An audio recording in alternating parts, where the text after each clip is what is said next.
Okay. അപ്പോൾ നമ്മൾ പറഞ്ഞുകൊണ്ടിരിക്കുന്ന chapter accounting for special transaction study note 2. അതിൽ ബിൽ ഓഫ് എക്സ്ചേഞ്ച് എന്ന ഒരു ടോപ്പിക്കാണ് നമ്മൾ പറയുന്നത്. ബിൽ ഓഫ് എക്സ്ചേഞ്ച് എന്ന് പറഞ്ഞാൽ ഒരു നെഗോഷ്യബിൾ ഇൻസ്ട്രുമെന്റ് ആണ്. നെഗോഷ്യബിൾ ഇൻസ്ട്രുമെന്റ് എന്ന് പറഞ്ഞാൽ ക്യാഷിന് പകരം കൈമാറ്റം ചെയ്യാൻ പറ്റുന്ന ഇൻസ്ട്രുമെന്റിനാണ് നെഗോഷ്യബിൾ ഇൻസ്ട്രുമെന്റ് എന്ന് പറയുന്നത്. കോമൺ ആയിട്ട് നമ്മൾ ഉപയോഗിക്കുന്ന നെഗോഷ്യബിൾ ഇൻസ്ട്രുമെന്റ് എന്ന് പറയുന്നത് ചെക്കാണ്. എപ്പോഴും നമ്മൾ ക്യാഷിന് പകരം നമുക്ക് വേറെ ആൾക്ക് ക്യാഷ് കൊടുക്കുകയാണെങ്കിൽ ചെക്ക് കൊടുക്കാം. ഒരു അവധിയും അതിൽ എഴുതാം. ആ ചെക്കിൽ അവധി എഴുതിയെന്ന് പറഞ്ഞാൽ ഇപ്പം ഇന്ന് നമ്മൾ ചെക്ക് കൊടുക്കുകയാണെങ്കിൽ ഇന്നിപ്പോൾ 7-ാം തീയതി 17-ാം തീയതിയിലെ ഡേറ്റ് ഇട്ടാണ് നമുക്ക് ചെക്ക് കൊടുക്കാം. അങ്ങനെയാണെങ്കിൽ 17-ാം തീയതിക്ക് ശേഷം അയാൾക്ക് ആ ക്യാഷ് കിട്ടുള്ളൂ. ഇതേപോലെ ക്യാഷിന് പകരം കൈമാറ്റം ചെയ്യുന്ന മറ്റൊരു ഇൻസ്ട്രുമെന്റ് ആണ് ബിൽ ഓഫ് എക്സ്ചേഞ്ച് എന്ന് പറയുന്നത്. ബിൽ ഓഫ് എക്സ്ചേഞ്ച് എന്ന് പറയുന്ന ഇൻസ്ട്രുമെന്റ്, നെഗോഷ്യബിൾ ഇൻസ്ട്രുമെന്റ് കൈമാറ്റം ചെയ്യുന്ന അവിടെ ഒരു ബിസിനസ് ട്രാൻസാക്ഷൻ ഉണ്ടായിരിക്കണം. എങ്ങനെയാണ് ഇത് ഓപ്പറേറ്റ് ചെയ്യാൻ നമുക്ക് നോക്കാം. ഒരു ഡെഫിനിഷൻ ഇവിടെ കൊടുത്തിട്ടുണ്ട്. ബിൽ ഓഫ് എക്സ്ചേഞ്ച് എന്താണെന്നുള്ളത് ഡെഫിനിഷൻ നിങ്ങൾ കാണാൻ പഠിക്കണമെന്നില്ല, ജസ്റ്റ് ഒന്ന് വായിച്ചു വെക്കുക. എന്താണ് ബിൽ ഓഫ് എക്സ്ചേഞ്ച് എന്നാണ് നമുക്ക് അറിയേണ്ടത്. അപ്പോൾ ബിൽ ഓഫ് എക്സ്ചേഞ്ച് അറിയണമെങ്കിൽ നമുക്ക് ആദ്യം ബിസിനസ് ട്രാൻസാക്ഷൻ വേണം. അപ്പൊ നമുക്ക് ഉണ്ടായിരിക്കല് ഒരു ബിസിനസ് ട്രാൻസാക്ഷൻ ഉണ്ടാക്കുമ്പോൾ അവിടെ എന്തുണ്ടായിരിക്കും? ഒരു ബയ്യർ ഉണ്ടായിരിക്കും, ഒരു സെല്ലർ ഉണ്ടായിരിക്കും, ഒരു ബയ്യർ ഉണ്ടായിരിക്കും. സെല്ലർ ഉണ്ടായിരിക്കും, അതേപോലെ തന്നെ ഒരു ബയ്യർ ഉണ്ടായിരിക്കും. ബയ്യർ, ഇങ്ങനെ രണ്ട് പേരുണ്ടായിരിക്കും ഒരു ബിസിനസ് ട്രാൻസാക്ഷനിൽ.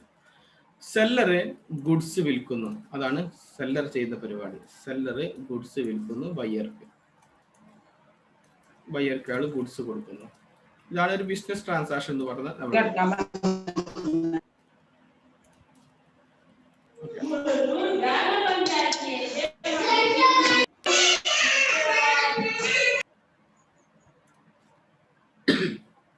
ആവശ്യമില്ലാതെ മൈക്കോൺ ചെയ്യല്ലേ. അപ്പൊ സെല്ലറ് ഗുഡ്സ് സെയിൽ ചെയ്യുന്നു, ഗുഡ്സ് ആണ് സെയിൽ ചെയ്യുന്നത്. ഇയാള് ഗുഡ്സ് സെയിൽ ചെയ്യുന്നു, ബയ്യറിലേക്ക് സെയിൽ ചെയ്യുന്നു. ബയ്യർ എന്താണ് ഇനി കൊടുക്കേണ്ടത്? പകരം ക്യാഷ് ഇങ്ങോട്ട് നൽകണം. പകരം ക്യാഷ് ഇങ്ങോട്ട് നൽകണം, സെല്ലർക്ക് ക്യാഷ് നൽകണം. ഈ ക്യാഷ് ഇപ്പൊ തന്നെ നൽകുകയാണെങ്കിൽ പിന്നെ അവിടെ ഇവിടെ തമ്മിലുള്ള ഇടപാട് തീർന്നു.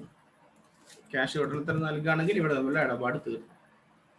എന്നാൽ ക്യാഷ് നൽകാതെ വരുമ്പോഴാണ് നമ്മൾ ഇവരെ പറയല് ഡെപ്റ്റർ ക്രെഡിറ്റർ എന്ന്. ഈ സെല്ലറേയും ബയ്യറേയും നമ്മൾ പറഞ്ഞ പേരാണ് ഡെപ്റ്റർ ക്രെഡിറ്റർ എന്ന്. അപ്പോ സെല്ലറെ സമയത്തോളം പൈസ കിട്ടാനുണ്ട്, ബയ്യർ സമയത്തോളം സെല്ലർക്ക് പൈസ കൊടുക്കാനുണ്ട്. ഇങ്ങനൊരു ഘട്ടം വന്നു. ഇവരെയാണ് നമ്മൾ അക്കൗണ്ടിങ്ങിൽ അപ്പോ ഡെപ്റ്റർ ക്രെഡിറ്റർ എന്ന് പറയുന്നത്. അപ്പോ നമ്മൾ സെല്ലർ, ഇപ്പൊ ഒരാള് ഇവിടെയുള്ള സെല്ലർ ആരാണെന്ന് നോക്കാം. സെല്ലർ നമുക്ക് അക്കൗണ്ടിങ്ങിൽ ഉപയോഗിക്കുന്ന പേരാണ് ക്രെഡിറ്റർ എന്ന് പറയുന്നത്. നേരത്തെ ഞാൻ ഡെപ്റ്റർ എന്നാണ് പറഞ്ഞത്. ഇവിടുന്ന് പോയി ചെയ്തത് നേരത്തെ ഡെപ്റ്റർ എന്നാ പറഞ്ഞല്ലേ? ഓക്കെ ഓക്കെ, ക്രെഡിറ്റർ ആട്ടോ, സെല്ലർ ക്രെഡിറ്റർ ആണ്, മാറി പറഞ്ഞത്. ഓക്കെ, ബയ്യർ ഉണ്ട്, ബയ്യർ ആണ് എന്ത്? ഡെപ്റ്റർ. ഡെപ്റ്റർ എന്ന് പറയും, ഡെപ്റ്റർ.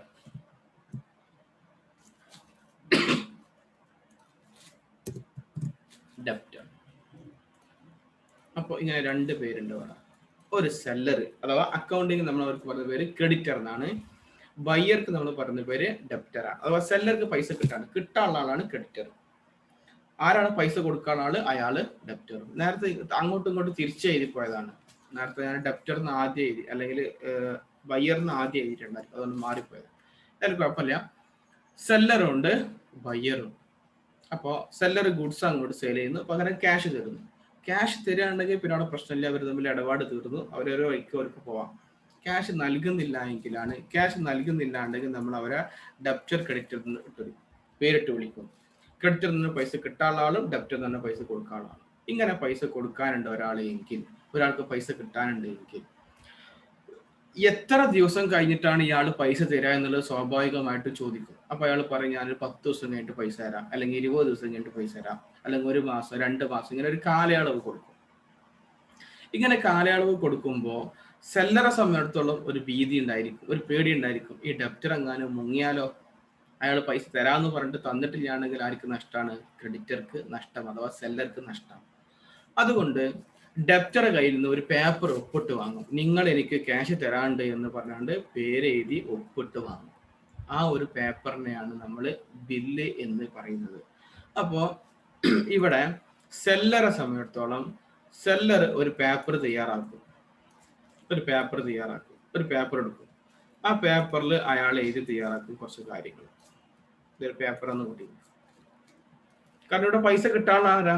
സെല്ലർ. അയാൾക്കാണ് പേടി. അപ്പൊ അയാൾ ഡേറ്റ് ഇടും. ആദ്യം ഡേറ്റ് ഒക്കെ ഇട്ട് കൊടുക്കും. ഡേറ്റ് ഒക്കെ ഇട്ടിട്ട് സ്ഥലമൊക്കെ എഴുതി കൊടുക്കും. ആരാണ്? ഒരു സെയിൽസ് നടന്നിട്ടുണ്ട്. എത്ര രൂപയുടെ സെയിൽസ് നടന്നിട്ടുള്ളത്? 1000 രൂപ നോക്കി. അപ്പൊ 1000 രൂപ തരാനുണ്ട്. അത് നൽകാമെന്ന് പറഞ്ഞു. എത്ര മാസത്തിനകം? 2 മന്ത് കാലയളവ് പറഞ്ഞിട്ടുണ്ട്. 2 മാസത്തിനകം 1000 രൂപ തരാമെന്ന് പറഞ്ഞു. എന്നിട്ട് സെല്ലർ അതിൽ പേര് എഴുതി ഒപ്പിടും. സെല്ലർ അതിൽ പേര് എഴുതും. ആരാണ് സെല്ലർ? സെല്ലർ തന്നെ. സെല്ലർ അതിൽ ഒപ്പിടും. അല്ല, ക്രെഡിറ്റർ എന്നായിക്കോട്ടെ. അക്കൗണ്ടിങ്ങിൽ ഉപയോഗിക്കുന്ന പേര് ക്രെഡിറ്റർ. ക്രെഡിറ്റർ അതിൽ ഒപ്പിടും. ഇതൊരൊപ്പാണെന്ന് നോക്കിക്കോ, ഒപ്പിട്ടു. എന്നിട്ട് ഇതിലിപ്പോ പറഞ്ഞ പ്രധാനപ്പെട്ട കുറച്ച് കാര്യമാണ്. ഒന്ന് ഡേറ്റ്, എന്താണ് ട്രാൻസാക്ഷൻ, അഥവാ എമൗണ്ട് ആണോ പ്രധാനപ്പെട്ടത്, എത്ര കാലയളവ്, ആരാണ് ഉണ്ടാക്കിയത്, അയാളെ സിഗ്നേച്ചർ. അപ്പൊ 1, 2, 3, 4, 5 കാര്യങ്ങൾ ഏറ്റവും പ്രധാനപ്പെട്ട ചുരുങ്ങിയത് വന്നു. സിമ്പിൾ ആയിട്ട് ഡേറ്റ് അതിലുണ്ട്, എത്ര രൂപയാണ് തരാനുള്ളതുണ്ട്, എത്ര കാലയളവാണ് സമയം കൊടുത്തതുണ്ട്, ക്രെഡിറ്റർ ആരാണ് തയ്യാറാക്കിയത്, ക്രെഡിറ്റർ തയ്യാറാക്കിയിട്ട് ഒപ്പിട്ടു. എന്നിട്ട് ഇതെന്ത് ചെയ്യും? ഡെപ്റ്റർക്ക് കൊടുത്തിട്ട് ഡെപ്റ്ററോട് പറയും ഇത് നിങ്ങൾ ഒപ്പിട്ട് തരണം. 2 മാസം കഴിഞ്ഞിട്ട് നിങ്ങൾ പൈസ തന്നിട്ടില്ലാണ്ടെങ്കിൽ എനിക്ക് തെളിവ് വേണ്ട, നിങ്ങൾ എനിക്ക് തരാണ്ട് എന്നുള്ള. അതിന് വേണ്ടി എന്ത് ചെയ്യും? അപ്പൊ ഈ സാധനത്തിന് പറയുന്ന പേരാണ് ബില്ല് എന്ന് പറയുന്നത്. എന്താ പറയല്? ബിൽ എന്ന് പറയും. എന്നിട്ട് ഇത് ഡെപ്റ്റർക്ക് കൊടുക്കും. ഡെപ്റ്റർ അപ്പൊ ആയിക്കോട്ടെ, ഞാൻ നിങ്ങളെ പറ്റിക്കൊന്നില്ല എന്ന് പറയാൻ എന്ത് ചെയ്യും? ഡെപ്റ്റർ അവിടെ അയാളെ പേര് എഴുതും. ഡെപ്റ്റർ നല്ല അയാളെ പേര് എഴുതല്. എന്നിട്ട് അയാൾ അവിടെ സൈൻ ചെയ്ത് കൊടുക്കും. ഓക്കെ, ഞാൻ നിങ്ങൾക്ക് ഈ പറഞ്ഞ കാര്യങ്ങൾ സത്യം എന്ന് പറഞ്ഞിട്ട് അയാൾ സൈൻ ചെയ്തു. സിഗ്നേച്ചർ. ഇങ്ങനെ ഡെപ്റ്റർ ഇത് അക്സെപ്റ്റ് ചെയ്യാന്നാ പറയുന്നത്. അക്സെപ്റ്റ് ചെയ്യുന്നതോട് കൂടെ ഈ ബില്ല് എന്ന് പറയുന്ന ഈ പേപ്പർ ഉണ്ടല്ലോ, ഈ പേപ്പറിന്റെ പേര് നേരെ ബിൽ ഓഫ് എക്സ്ചേഞ്ച് എന്നായിട്ട് മാറും. ബിൽ ഓഫ് എക്സ്ചേഞ്ച് എന്നായിട്ട്. അപ്പൊ ഇത് ആദ്യം തയ്യാറാക്കുമ്പോൾ വെറും ബില്ല് മാത്രമേ ഉള്ളൂ. ഇതിൽ ഡെപ്റ്ററും കൂടെ സൈൻ ചെയ്തപ്പോഴാണ് ഇത് ബിൽ ഓഫ് എക്സ്ചേഞ്ച് ആയത്. അപ്പൊ ഇതിൽ എന്തെല്ലാം കാര്യങ്ങൾ വേണം നോക്കി. ഡേറ്റ് വേണം ഈ പേപ്പറിൽ. എന്താ ട്രാൻസാക്ഷൻ, പിന്നെ സെയിൽസ് ആകാം, എന്തോ ആകാം. 1000 രൂപ എന്നുള്ളത് വന്നു, എത്ര കാലയളവ് എന്ന് വന്നു, തയ്യാറാക്കിയ ആൾ ഒപ്പിട്ടു, പിന്നെ പൈസ കൊടുക്കാനുള്ള ആൾ ഒപ്പിട്ടു. ഇനി ഇതില് പണത്തിന്റെ വാല്യൂ ഉള്ള, ഇതിന് പൈസന്റെ എമൗണ്ട് ആണ് പറയുന്നത്. അതുകൊണ്ട് ഇതിനൊരു വാലിഡിറ്റി കിട്ടാൻ വേണ്ടി ഇതിൽ സ്റ്റാമ്പ് ഒട്ടിക്കണം. ഒരു സ്റ്റാമ്പ് ഒട്ടിക്കണം. സ്റ്റാമ്പ് ഒട്ടിക്കും. ഇതൊരു സ്റ്റാമ്പ് ആണ്. ഒട്ടിക്കോ, സ്റ്റാമ്പ് ഒട്ടിച്ചു. ഇതൊരു സ്റ്റാമ്പ് ആട്ടോ, ഒരു പ്രത്യേക തരം സ്റ്റാമ്പ്. ഒരു സ്റ്റാമ്പ് ഒട്ടിച്ചു. ഒരു സ്റ്റാമ്പ് ഒട്ടിച്ചു. ഇനി സ്റ്റാമ്പ് ഒട്ടിക്കണ്ട, സ്റ്റാമ്പ് പേപ്പർ വാങ്ങിയാൽ മതി. അങ്ങനെയും പറ്റും. ഇതെന്താ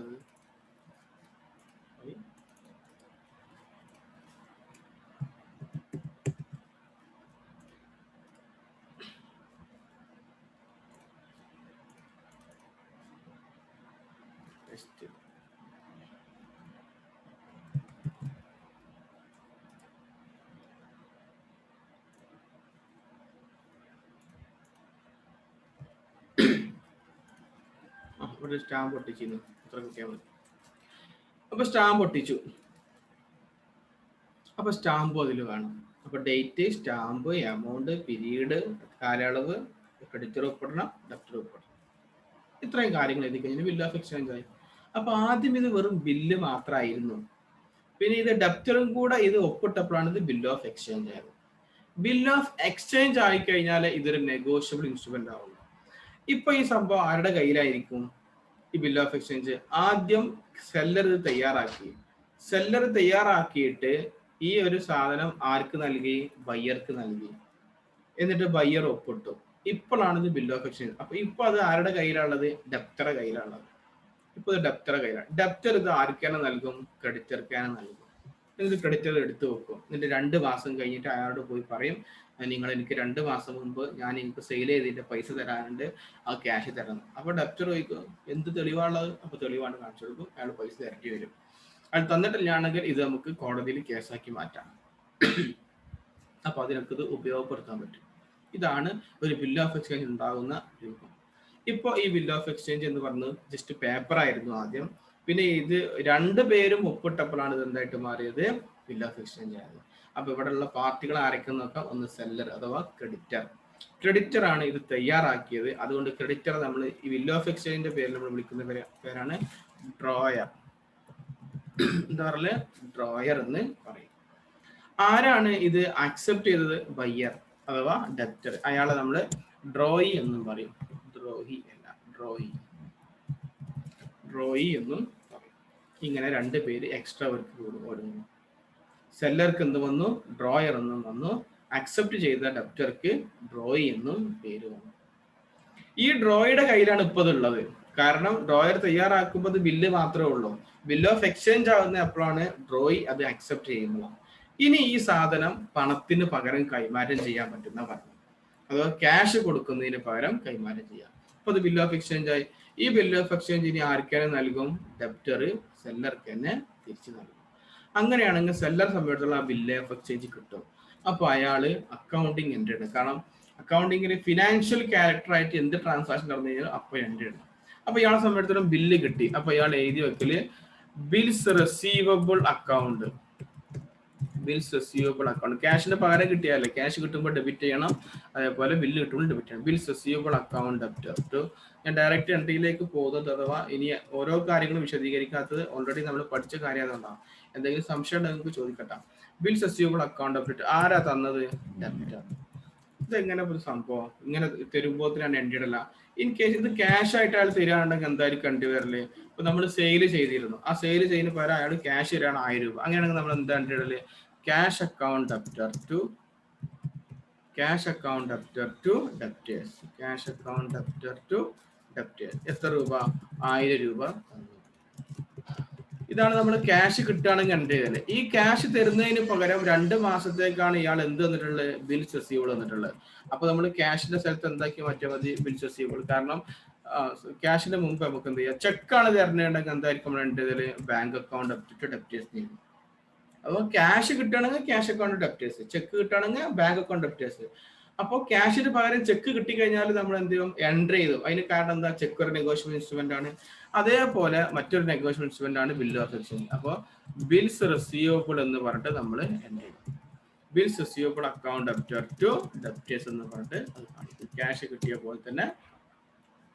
എന്നാൽ ബയ്യറെ സമയത്തോളം ക്യാഷ് കൊടുത്താണ്. ക്യാഷ് കൊടുക്കുമ്പോൾ എന്താ എൻട്രി വരല്? സാധാരണ ക്രെഡിറ്റർക്കാണ് പൈസ കൊടുക്കുന്നത്. അപ്പോൾ creditors account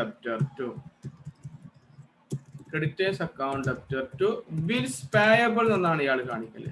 bills payable. Cash കൊടുക്കുകയാണെങ്കിൽ സാധാരണ എന്താ എൻട്രി വരല്? Creditors account debtor to cash. ഇതാണ് എൻട്രി വരല്. Creditors account debtor cash. 1000 രൂപ നൽകി എന്നുള്ളത്. 1000 രൂപ നൽകി. Creditors account debtor to cash.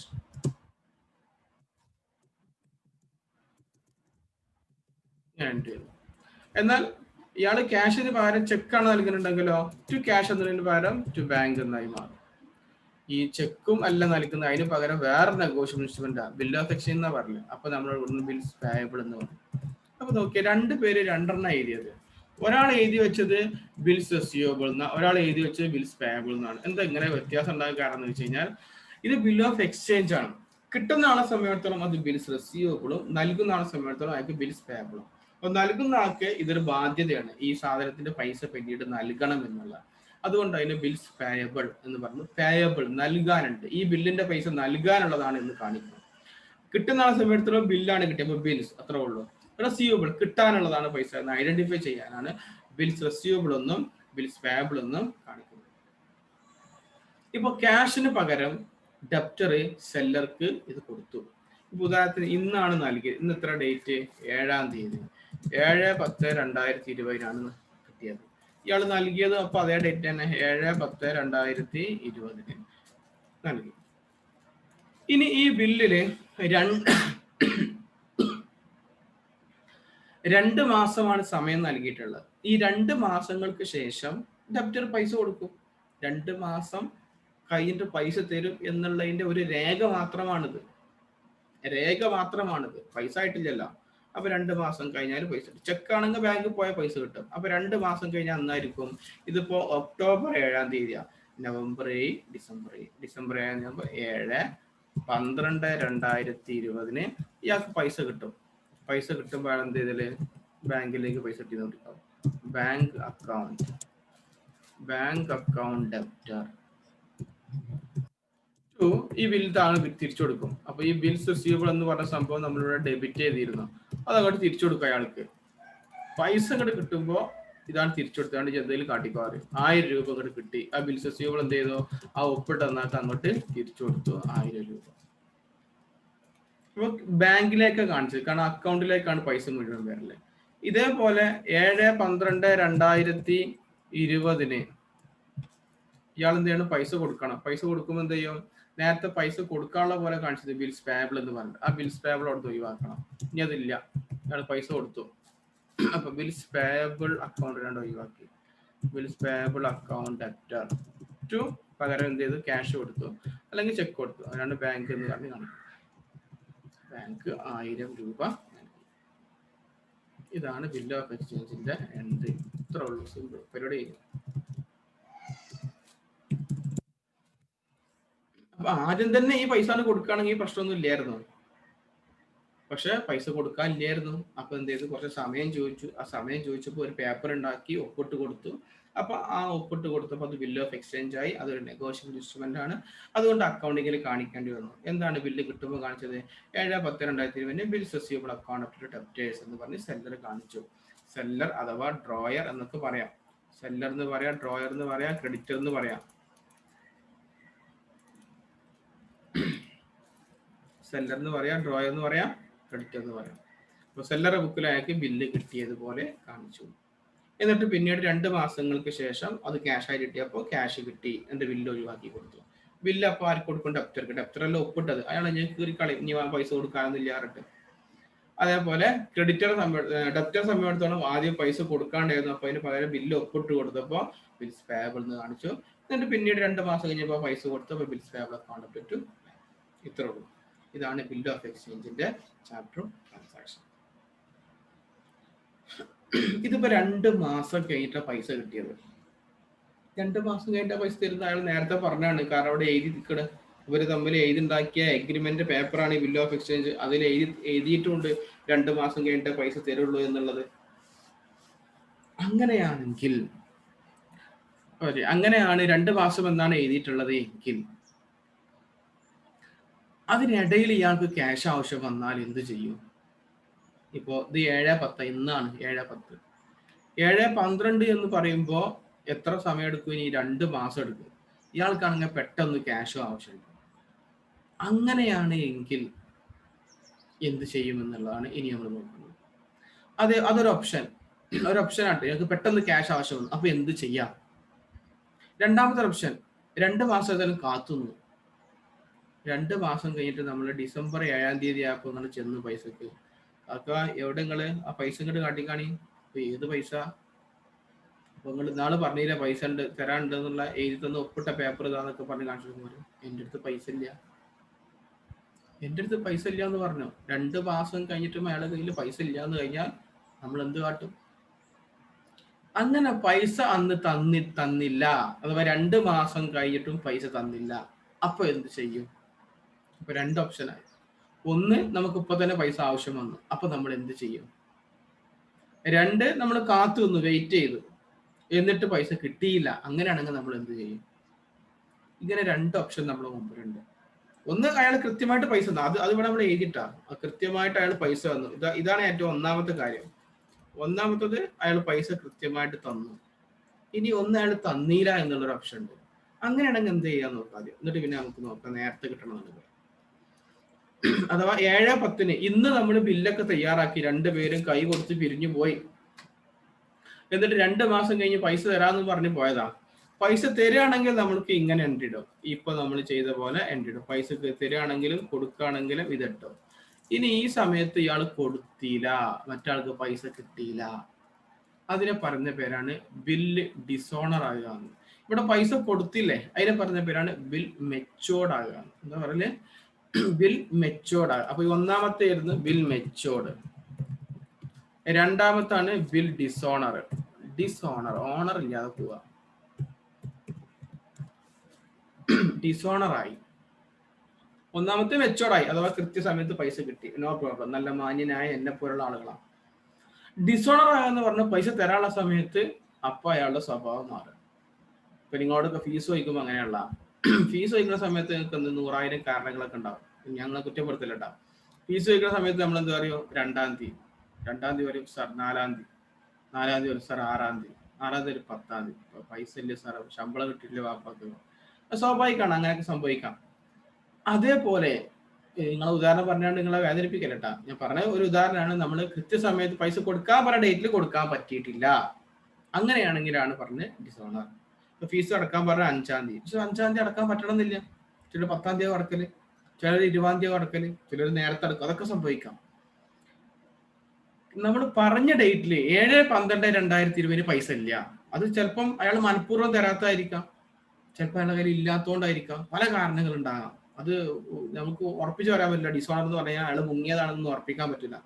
ഒന്നിക്ക് അയാൾ മുങ്ങാം, അയാൾ വഞ്ചകനാകാം, പറ്റിക്കാം. അല്ലെങ്കിൽ അയാൾ മാന്യമായിട്ട് പറയും എൻ്റെ അടുത്ത് പൈസ ഇല്ല, എനിക്ക് കുറച്ചുകൂടെ സമയം തരണം. അങ്ങനെയാണ് മാന്യമായിട്ട് പറയാം. എന്താണെങ്കിലും ആ നമ്മുടെ പറഞ്ഞ സമയത്ത് 2 മാസം എന്ന് പണ്ട്, ആ 2 മാസം അവസാനിക്കുന്ന സമയത്ത് പൈസ കിട്ടിയിട്ടില്ല എങ്കിൽ അതിന് പറയുന്ന പേരാണ് ഡിസോണർ.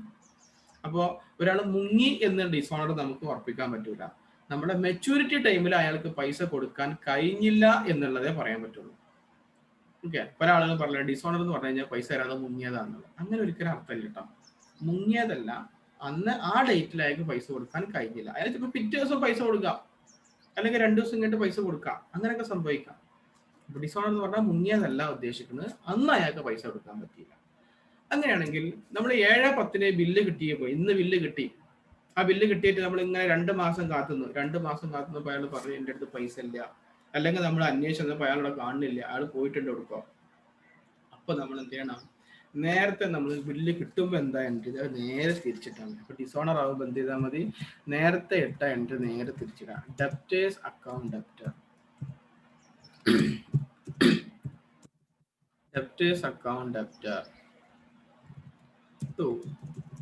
എന്തായിരുന്നു? ബില്ല് കിട്ടുമ്പോൾ നമ്മൾ എന്ത് ചെയ്യുന്നത്? Bills receivable account debtor to debtors ആയിരുന്നു.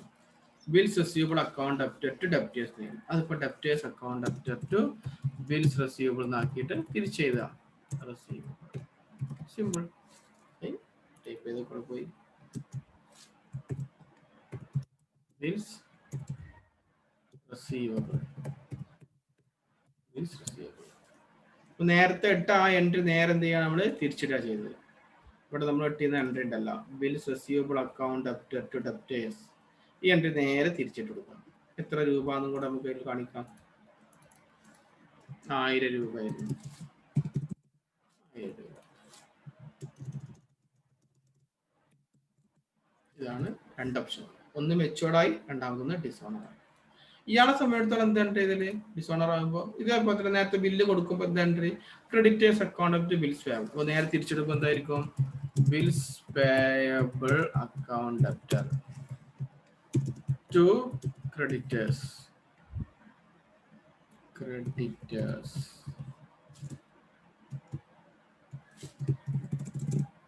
ആയിരം, 10,000 അല്ല 1000. അപ്പൊ അയാൾ മുങ്ങിയതല്ല, മുങ്ങിയാണെങ്കിൽ 2 ഇടുമോ? വേറെ വിഷയം. അപ്പൊ 2 ഓപ്ഷൻ നമ്മൾ പറഞ്ഞു. ഒന്നുകിൽ നമ്മൾ ബില്ല് തയ്യാറാക്കി, അതിനുശേഷം ഒന്നുകിൽ അത് മെച്ചോർഡ് ആകാം. മെച്ചോർഡ് എന്ന് പറഞ്ഞാൽ നമ്മൾ പറഞ്ഞ എത്ര സമയമാണ് പറഞ്ഞത്? 2 മാസം. ആ 2 മാസം കഴിഞ്ഞിട്ട് പൈസ തരാം. അല്ലെങ്കിൽ 2 മാസം കഴിഞ്ഞിട്ട് അയാൾ പൈസ തരാതെ പോകാം. അങ്ങനെ തരാതെ പോയി കഴിഞ്ഞാലാണ്, അഥവാ ഏത് ഡേറ്റാ തരാതെ പോയി കഴിഞ്ഞാൽ 7-ാം തീയതി തന്നെ, 7/12/2020 അയാൾ മുങ്ങി, അല്ലെങ്കിൽ അയാൾ തന്നില്ല. അങ്ങനെയാണെങ്കിൽ അതിനെ പറയുന്ന പേരാണ് ബിൽ ഡിസോണർ ആകുക എന്നുള്ളത്. ഇപ്പൊ ബില്ല് ഡിസോണർ ആയി കഴിഞ്ഞാൽ നേരെ തിരിച്ചു കണ്ടിട്ടാൽ. ഇപ്പൊ 2 ഓപ്ഷൻ നമുക്ക് വന്നു. ഇനി നമുക്കുള്ള ഒരു ഓപ്ഷനാണ് നമ്മൾ നേരത്തെ പറഞ്ഞ, ഇതിപ്പോ 2ാമത്തെ ഓപ്ഷനായിട്ടാ പറഞ്ഞത്. നേരത്തെ നമ്മൾ പറഞ്ഞു പിന്നെ നമുക്കിപ്പോ തന്നെ പൈസ ആവശ്യമാണ്. അപ്പൊ നമ്മൾ എന്ത് ചെയ്യും?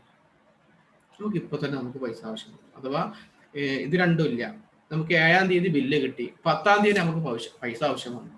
നമുക്ക് അയാളോട് പോയി ചോദിക്കാൻ പറ്റുമോ? അയാൾ നമുക്ക് 2 മാസം സമയം നമ്മളോട് പറഞ്ഞതല്ലേ, നമ്മളത് അംഗീകരിച്ചതും അല്ലേ. അപ്പൊ ഇനി അങ്ങോട്ട് അയാളോട് പോയിക്കാണ്ട് പറയാൻ പറ്റില്ല എനിക്ക് നാളെ തന്നെ പൈസ വേണമെന്ന്. അങ്ങനെയാണെങ്കിൽ ഈ ബില്ല് നമുക്ക് പണയപ്പെടുത്താം. എന്ത് ചെയ്യാൻ പറ്റും? പണയപ്പെടുത്താം. ബാങ്കിൽ കൊണ്ടുപോയിട്ട് പണയപ്പെടുത്താം. അപ്പൊ നമുക്ക് ഇപ്പൊ തന്നെ 10-ാം തീയതി പൈസ ആവശ്യം വന്നത് മൂന്നാമത്തെ ഓപ്ഷൻ ആട്ടാ. നമ്മൾ എന്ത് ചെയ്തു? 7-ാം തീയതി ഇന്ന് നമുക്ക് ബില്ല് കിട്ടി. ഇന്ന് എന്താഴ്ചയാണ്? ബുധനാഴ്ച. വ്യാഴം, വെള്ളി, ശനി. ശനിയാഴ്ചക്ക് നമുക്ക് പൈസ ആവശ്യമാണ്. അപ്പൊ നമ്മൾ ശനിയാഴ്ച ബാങ്കിലേക്ക് പോവാം. നമുക്ക് ഇയാളെടുത്ത് പോകാൻ പറ്റില്ല, ഡെപ്റ്റ് എടുത്ത് പോകാൻ പറ്റില്ല. ഡെപ്റ്റ് നമ്മളോട് 2 മാസം അവധി തന്നാണ്. പിന്നെ അവധി നമ്മൾ കൊടുത്താണ്. പിന്നെ അയാളോട് ചോദിക്കുന്നത് ശരിയായ രീതിയല്ല. അപ്പൊ ഈ ബില്ല് ഓഫ് എക്സ്ചേഞ്ച് ഒരു നെഗോഷ്യബിൾ ഇൻസ്ട്രുമെന്റ് അല്ലേ? അതുകൊണ്ട് ഇത് ബാങ്കിൽ പണയപ്പെടുത്താം. ബാങ്കിൽ കൊണ്ടുപോയി കൊടുക്കുക. അപ്പൊ ബാങ്കിൽ നമുക്ക് പൈസ തരും. ബാങ്ക് നമുക്ക് പൈസ തന്നപ്പോൾ നമ്മുടെ അക്കൗണ്ടിലേക്ക് പൈസ കൊടുക്കും. Bank account debtor to bank account debtor to bill നമ്മൾ ബാങ്കിന് കൊടുത്തു. Bills receivable. ഈ ബിൽസ് റെസീവബിൾ ബാങ്ക് എടുത്തു. ബാങ്ക് സ്വീകരിച്ചാണ് എന്ത് ചെയ്തു? Receivable receivable account. നമ്മൾ 1000 രൂപയുടെ ബില്ല് ബാങ്കിനാണ് നൽകിയത്. ബാങ്ക് നമുക്ക് 1000 രൂപ ഇങ്ങോട്ട് നൽകി. ഓക്കെ, 1000 രൂപ നൽകി. നമുക്ക് പൈസ കിട്ടി. ഇപ്പൊ ഈ ബില്ല് ആരുടെ കയ്യിലാ? ബാങ്കിന്റെ കയ്യിലാണ്. അപ്പോ ബില്ല് ആരുടെ കയ്യിലാണോ ഇപ്പൊ ഉള്ളത് അവർക്കാണ് ഇനി പൈസ കിട്ടേണ്ടത് ഈ ബില്ലിന്റെ. അപ്പോ 7-ാം തീയതിയാണ് നമുക്ക് ബില്ല് കിട്ടിയത്. നമ്മുടെ 10-ാം തീയതി ബാങ്കിൽ പോയി. 10 അല്ലെങ്കിൽ ഇന്ന് തന്നെ പോയി നോക്കിക്കാം. ഇപ്പൊ മാറ്റി വെക്കണം. ഇന്ന് ഉച്ചയ്ക്ക് ശേഷം പോയി. കണ്ടെയ്ൻമെന്റ് സോൺ ഒന്നല്ല, അതുകൊണ്ട് ഉച്ചയ്ക്ക് ശേഷം ബാങ്കിന്റെ 7/10/2020 നമ്മൾ ബാങ്കിൽ പോയി. 7/10/2020 നമ്മൾ ബാങ്കിൽ പോയിട്ട്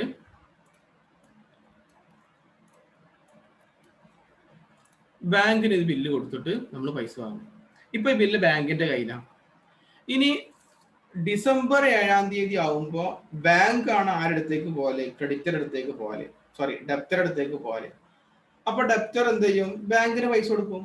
ഡെപ്റ്റർ ഒരിക്കലും പറയില്ല ഞാൻ നിങ്ങൾക്ക് പൈസ ഒന്നും തരാനില്ല എന്നുള്ള. കാരണം ഇതൊരു നെഗോഷ്യബിൾ ഇൻസ്ട്രുമെന്റ് ആണ്. നെഗോഷ്യബിൾ ഇൻസ്ട്രുമെന്റ് എന്ന് പറഞ്ഞാൽ കൈമാറ്റം ചെയ്യാൻ പറ്റുന്ന ഇൻസ്ട്രുമെന്റ് ആണ്. അപ്പോൾ കൈമാറ്റം ചെയ്തിട്ട് ഇപ്പൊ ആരുടെ കയ്യിലാണുള്ളത് ആ ആൾക്ക് എന്ത് ചെയ്യണം? പൈസ കൊടുക്കണം എന്നുള്ള. അപ്പൊ അയാൾക്ക് ഒരിക്കലും ഞാൻ ബാങ്കിന് പൈസ തരൂല, ഞാൻ കൊടുക്കാനുള്ളത് സെല്ലർക്കാണ് എന്ന് പറയാനൊന്നും പറ്റൂല. ആരുടെ കയ്യിലാണുള്ളത് അയാൾക്ക്. അപ്പൊ ബാങ്ക് ഇപ്പൊ നമുക്ക് 1000 രൂപ തന്നു എന്ന് കൂട്ടിക്കോ. എന്നിട്ട് 2 മാസം കഴിഞ്ഞിട്ട് ബാങ്ക് വല്ല പതുക്കെ നമ്മളെ ഡെപ്റ്റർ അടുത്തേക്ക് പോയപ്പോ ഡെപ്റ്റർ പൈസ കൊടുത്തു 1000. ബാങ്കിന് ഇപ്പൊ ഇതിൽ എന്താ ലാഭമുള്ളത്? ബാങ്ക് നമുക്ക് 1000 തന്നു, 2 മാസം കഴിഞ്ഞാൽ ബാങ്കിന് 1000 കിട്ടുന്നു. ബാങ്ക് ഇങ്ങനെ നമുക്ക് സേവനം ചെയ്യാൻ വേണ്ടി നിൽക്കുക.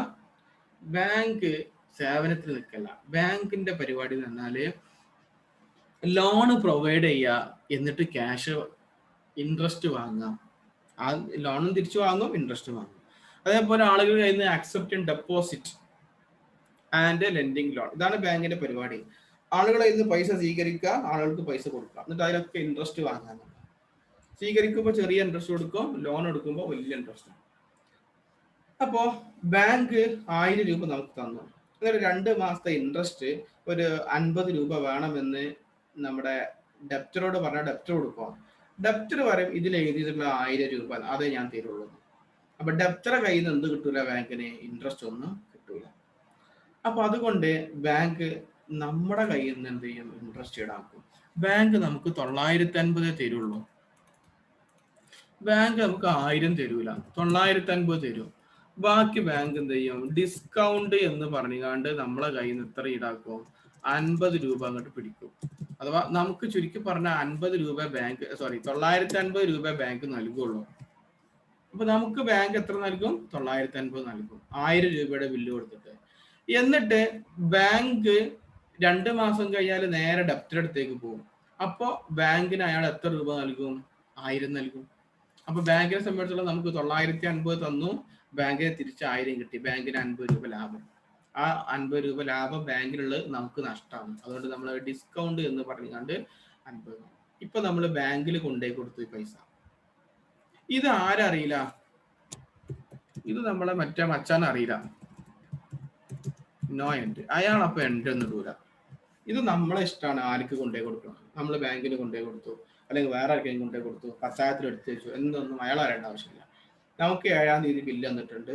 അയാൾ ഇനി അടുത്ത ഡിസംബർ 7-ാം തീയതി നമുക്ക് പൈസ തരും. അതാണ് അയാളുടെ ഡ്യൂട്ടി. അയാൾ അതും കാത്തിങ്ങനെ ഇരിക്കുകയാണ്. അപ്പോൾ ബാങ്കിൽ നമ്മൾ കൊണ്ടുപോയി കൊടുത്തു. ഇതാണ് ഒരു ഓപ്ഷൻ. മൂന്നാമത്തെ ഒരു ഓപ്ഷൻ. ബാങ്കിൽ കൊണ്ടുപോയി കൊടുത്തു കഴിഞ്ഞാൽ പിന്നെ എന്ത് ചെയ്യും? ഡിസംബർ ആവും. ഏത്? ഡിസംബർ 7-ാം തീയതി ആവും.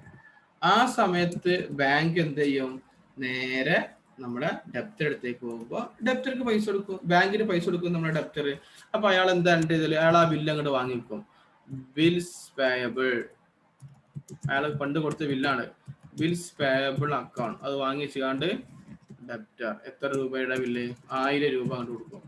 ടു ബാങ്കിന് പൈസ കൊടുക്കും. ടു ബാങ്ക് ഒന്നും നോക്കൂല, ബാങ്കിന് പൈസ കൊടുക്കും.